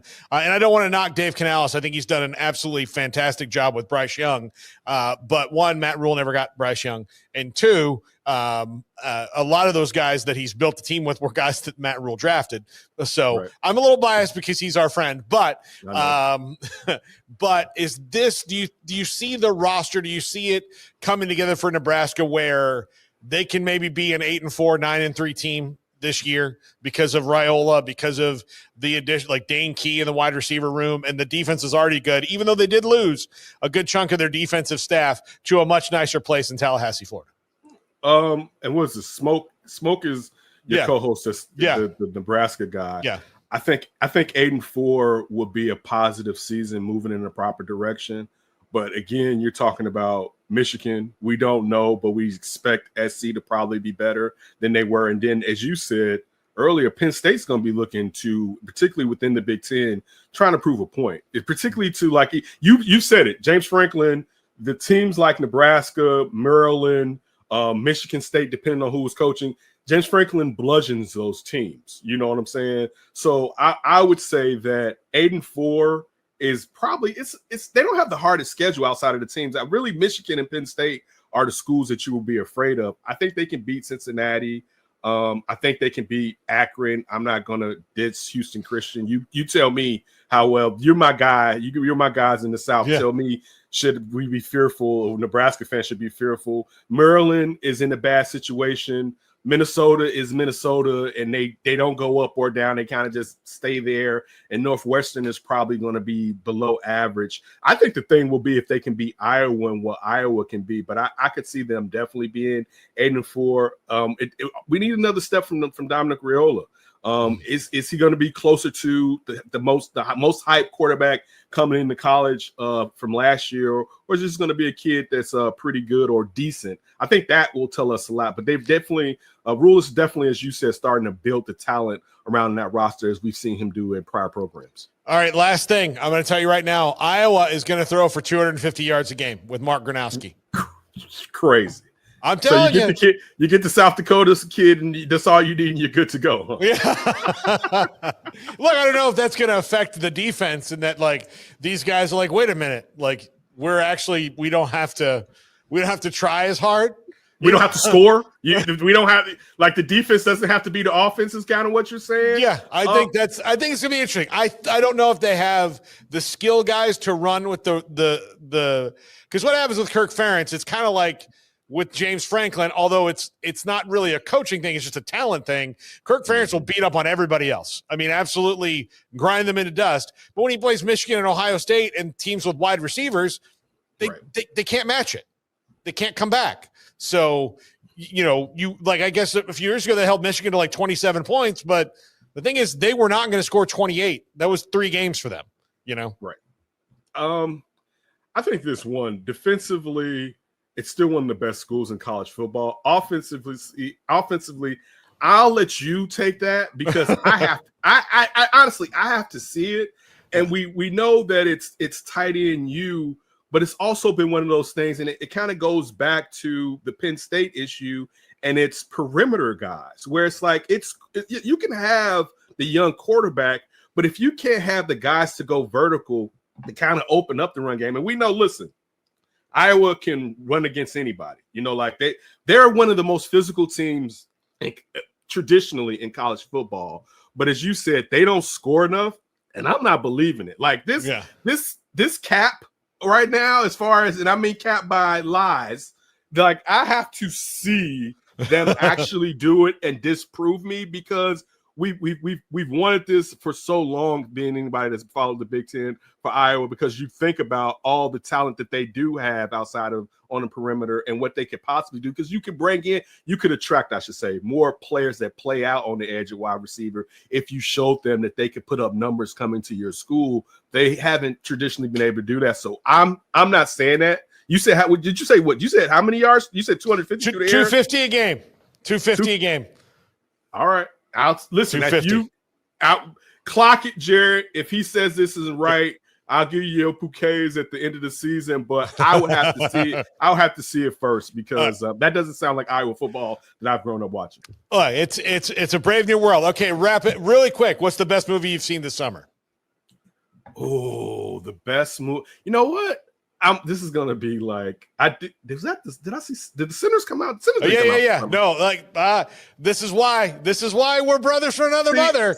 Okay. So I would say was great. I love Superman. You are my brother. You are my. See, that's where I was gonna go. All right. So anybody that hasn't seen Superman, because I got into an argument with a family member because when this was at Thanksgiving and he was so upset about crypto. He's like, "Oh, they had this dog," and we're like, "Dude, you."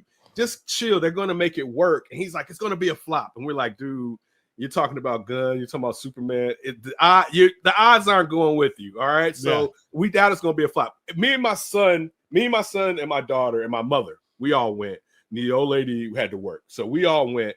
And me and my son couldn't sit next to each other because my mom wanted to sit next to me.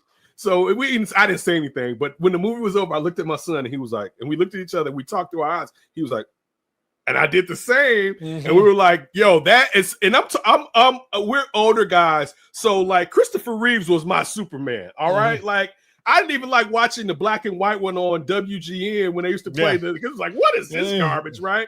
But Christopher Reeves, to go in this movie, I can honestly say is the best Superman movie in my opinion, and I don't think the last iteration was terrible. I'm not one of those people. It just hits the mark. This one, but this one hits every mark that needs to be. Now, to answer your question, Sinners is extremely good. So good. Yeah, like good. Just the visual, like the art of it, right? And I'm not a movie buff, but I think all of us, look, why do we get 4K TVs and have higher resolution on our phones so that things look prettier and things look nicer and they're more detailed? Just the fact of how it was shot. The fact of the scenes, the setup, the history, like even from the villain, where it just everything was so well portrayed and historically, and I'm not saying it was like historically accurate, particularly it has vampires in there, but historically it made you feel like you were part of the old, or you were in the old South. Yeah. That movie.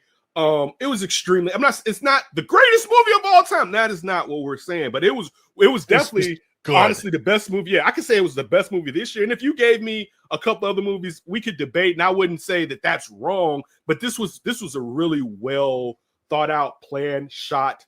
The score was a great score. I watched it. It was one of those things that you can't watch. You can't wait to watch when it comes out on DVD or when it goes to streaming. So Sinners would be number one, and Superman would be number two. Yeah, I love Superman. Like, he's my favorite, and so it was awesome. It was the one we've always deserved our whole lives. Yes, It's the one we've been waiting for.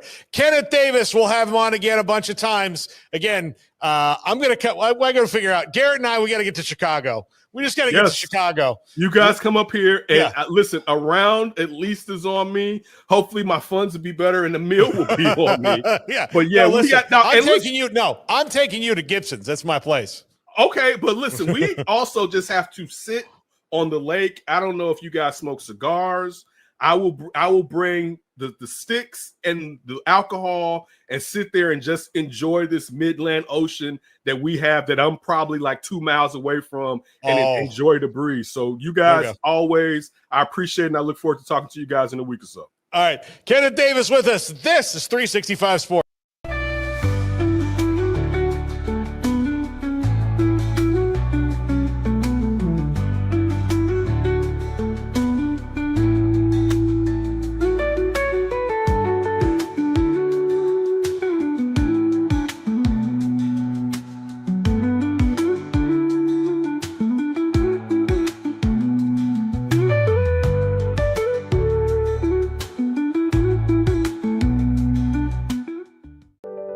Overwhelmed by your inbox? Clean Email is here to help. Organize, clean, and manage your emails with powerful automation tools. Say goodbye to spam and clutter and enjoy a stress-free inbox. Try Clean Email today at cleanemail.com. That's CLEAN email.com. Founded in 1910, Samsonite is the world leader in durable, high-quality luggage and travel accessories. Made to the highest standards, our products won't let you down. We give you the confidence to get out there and explore. Inspired by the past, devoted to the present, and built to inspire a multi-generational future, Samsonite is here to elevate your journey. Travel with Samsonite and pack confidence every step of the way. Shop now at shop.samsonite.com. Samsonite.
This is Paul Catalina's Top 5. Welcome into the Top 5 presented by Flag and Anthem. Go to flagandanthem.com. Use our promo code 365sports if you've always wanted to dress just like me. We're in our Cadillac series. Cadillac, we do puns here. Tight ends.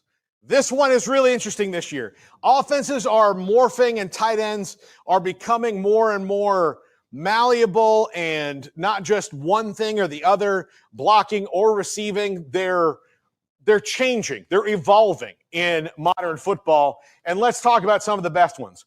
R.J. Maryland at SMU. Yeah, I know. He got hurt injured last year and was out for the rest of the season, and he's coming back from an ACL injury.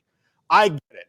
But I really love this guy's game. I think he'll be really solid coming back. He's the son of Russell Maryland, former Cowboys first overall pick and Super Bowl champion defensive tackle. He will be, when he's 100% healthy, a factor in the offense. Kevin Jennings trusts him more than any other receiver on that field. He is going to help the Mustangs win some games in the ACC this year. Number 4, Terrence Carter Jr. at Texas Tech. Transferred in from Louisiana. He is athletic. He's lean. He's not built like your classic big lumbering tight end. He fits that offense really, really well. And it's going to give them another weapon to move the ball, move the chains on third down, and a weapon in the red zone. I think Terrence Carter Jr., one of the best and underrated transfer portal pickups for Texas Tech this season. Number 3, Jack Endress at Texas. Transferred in from Cal.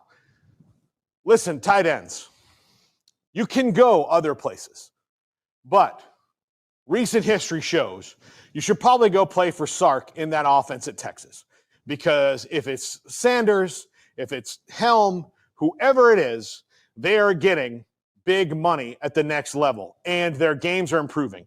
He would have been on this list even had he stayed at Cal, but transferring to Texas to fill the role that Gunnar Helm left is huge. He's going to be big for Arch Manning. The Mannings, all classically as a family, love throwing to the tight ends. Ask any of the tight ends who played with them how much they like playing with the Mannings. He respects the tight end. The offense respects the tight end. Jack Endress is probably going to have double-digit touchdowns this year. Number 2, Max Clare at Ohio State. Transfers from one of the worst teams in the Big Ten to the defending national champion. Technically not the best last year because they didn't win the Big Ten. Technically the best team in the Big Ten because they won the national title. It's confusing. It's the 12-team playoff era. We have to reset our brains. But Max Clare, big, strong, fast, really in the spring game, seems like he understands the offense right away, plus has 2 receivers on the outside that are going to draw coverage away. So he should have some open in the middle to pick up yards for the Buckeyes. Number 1, Eli Stowers at Vandy. Former Texas A&M quarterback, which is something that 5 starters in the country can say, and 6 if you count him, even though he's not playing quarterback anymore. Transferred around a little bit, bounced around when he was trying to figure out what position he played, but he fits in well at tight end. He's really, really, really gifted. Big, strong guy, and he and Deo Pavia are joined at the hip. He's to short double-digit touchdowns. He's probably, Vandy's number one overall targets this year, maybe tight end, but surprised to see him get up there. I think he might be this year's Tyler Warren, given his skill set. That is all for tight ends. Our Cadillac offensive tackles tomorrow or the next day, whenever this airs. I don't know. I've gone crazy. I'm crazy for polls. What did you say? I'm crazy for polls. And tight ends. POLLS. All right, here are a couple of, well, this is great news, and we appreciate, we mentioned the super chats we had from earlier in the show.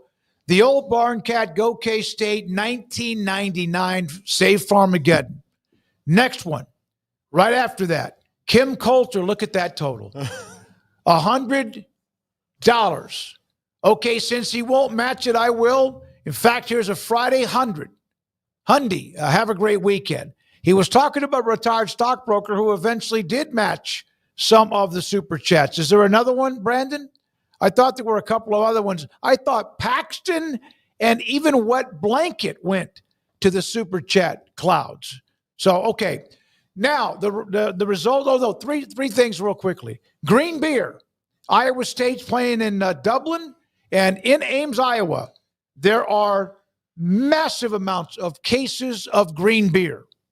The latest edition, Ames Lager commemorative green can, just in time for the game against Iowa State. Limited amount available. Get it before you're gone. It's gone. Adam Batchelor, our friend, Iowa State fan, he's already probably bought every one of those beers. Yeah, it's right down. I mean, I think that was actually just his order. Yes, that was the back of his pickup. Yeah. You do mean the game against Kansas State. Yes. What did I say, Kansas? Against Iowa State. Well, yeah, they're going to play each other. Yeah. And Nebraska, and this is a trend you're seeing in college football. We were there in Lincoln last, September, and there was no, you can't buy a beer at the stadium. Now you can. Coming soon. And customized cans. Yeah, that's good. I don't drink a lot of beer, but I would drink one with the Nebraska logo on it. And then on top of that, close it out with this. The fan bases who drink the most in the Big 12. West Virginia, Kansas State, Iowa State and Oklahoma State. Then there's Tech, and then there's Sun Devils, Arizona, Colorado, UCF, KU, Houston. Who's that in the left of Houston? I can't see that. Cincinnati.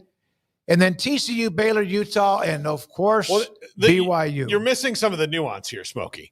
I am? Yes. The top ones are the alcoholics.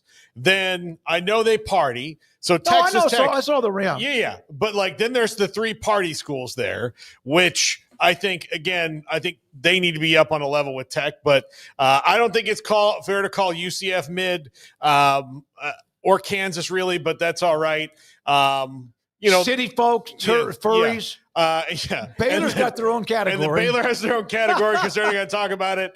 Mostly Mormon, and then Mormon are the categories there. There we are. So congratulations to those of you who are competing for that conference championship. And then the poll results to close it out. Which Big 12 game day traditions the best? You have Ralphie's Run. I voted for Ralphie's Run. 42%. Student paddles at Oklahoma State against the wall. Baylor's Line the Rush at the start of the games, before the games, and Night Walk, the Pegasus, at 7%. So Ralphie's Run advances to the next round into the Big 12 game day tradition. It's hard to beat live animals, especially one as gigantic and dangerous and endangered still, maybe? No? Are we? I think they're off the list. Okay, good. They're off the list. Great. But, having a freaking live buffalo run down a field, that's going to beat 1,000 students doing the same thing. Look, here's the thing. The Baylor line would be amazing if they let the bear do it too. Oh, yeah. Yeah. Yeah, that would be like a futuristic no movie concept of the bear just having its way on the that'd be a totally different type of thing. But that kid that lost his flip flop, you're done for, buddy. Yeah, sorry. Remember that time when RG3, and I have a feeling he's going to see him at McLean Stadium soon, but he ran the Baylor line and that guy tried to cut him at the end. Yeah. And RG3 turned on the afterburners. Also, another poll for today. Which Big 12 game day tradition is the best among these four schools as they try to go to the next level? Country Roads, the song itself, blows out everybody, 56%. Then the tortilla toss, which you can do that twice in a game before you get penalized or fined. And then Skyline Chili, Cyclone Alert entrance at 5%. So Country Roads moves on. Yeah, I mean, it's a hard one to beat. I mean, a tortilla toss is cool, and Skyline Chili gets very mixed reactions. I see some people who love it, and then a lot of people who are just like get that stank face going. But I think Country Roads is pretty cool. I do know this: the tortilla toss. They better have cameras rolling. I'm sure they will for that very first moment of that very first game, and really the first moment of every game, because they're gonna tortilla toss as much as they ever have, and probably more so now than ever before. There's going to be Taco Bells that have to close. Yeah, Because the thing about what you did was you just gave him you had a fan base that already adopted cactus emojis years ago, all across the board, as a turn on the disrespect that they got, right? And so now this is going to turn into a motivating fuel, us against the world. I already saw, was it Kirby Hoka 15 versus 1 or something like that? But so college sports, you can find any motivation anywhere over the slightest thing, and that wasn't very slight. So I think that only fires up Tech fans more. And then he basically said as much we're going to keep doing it, because the thing is, you gave them 3 chances a game to do it. So, they can do it at the beginning of the game, and, a warning. Oh, no. Oh, it's a second warning? Oh, no. Oh, we won't do it a third time tonight. It's like trying to warn Michigan not to cheat. Yeah. Look, I just give them 3 times. I'll just tell you right now, if you're going to Lubbock for a game and then afterwards you're like, let's go get some fajitas, you're just going to be eating meat. Yeah. You're just going to eat it off the plate. Garrett Ross is done. He is on vacation next week. His daughter's going off to college. He's going to hang around, right? And we miss you already.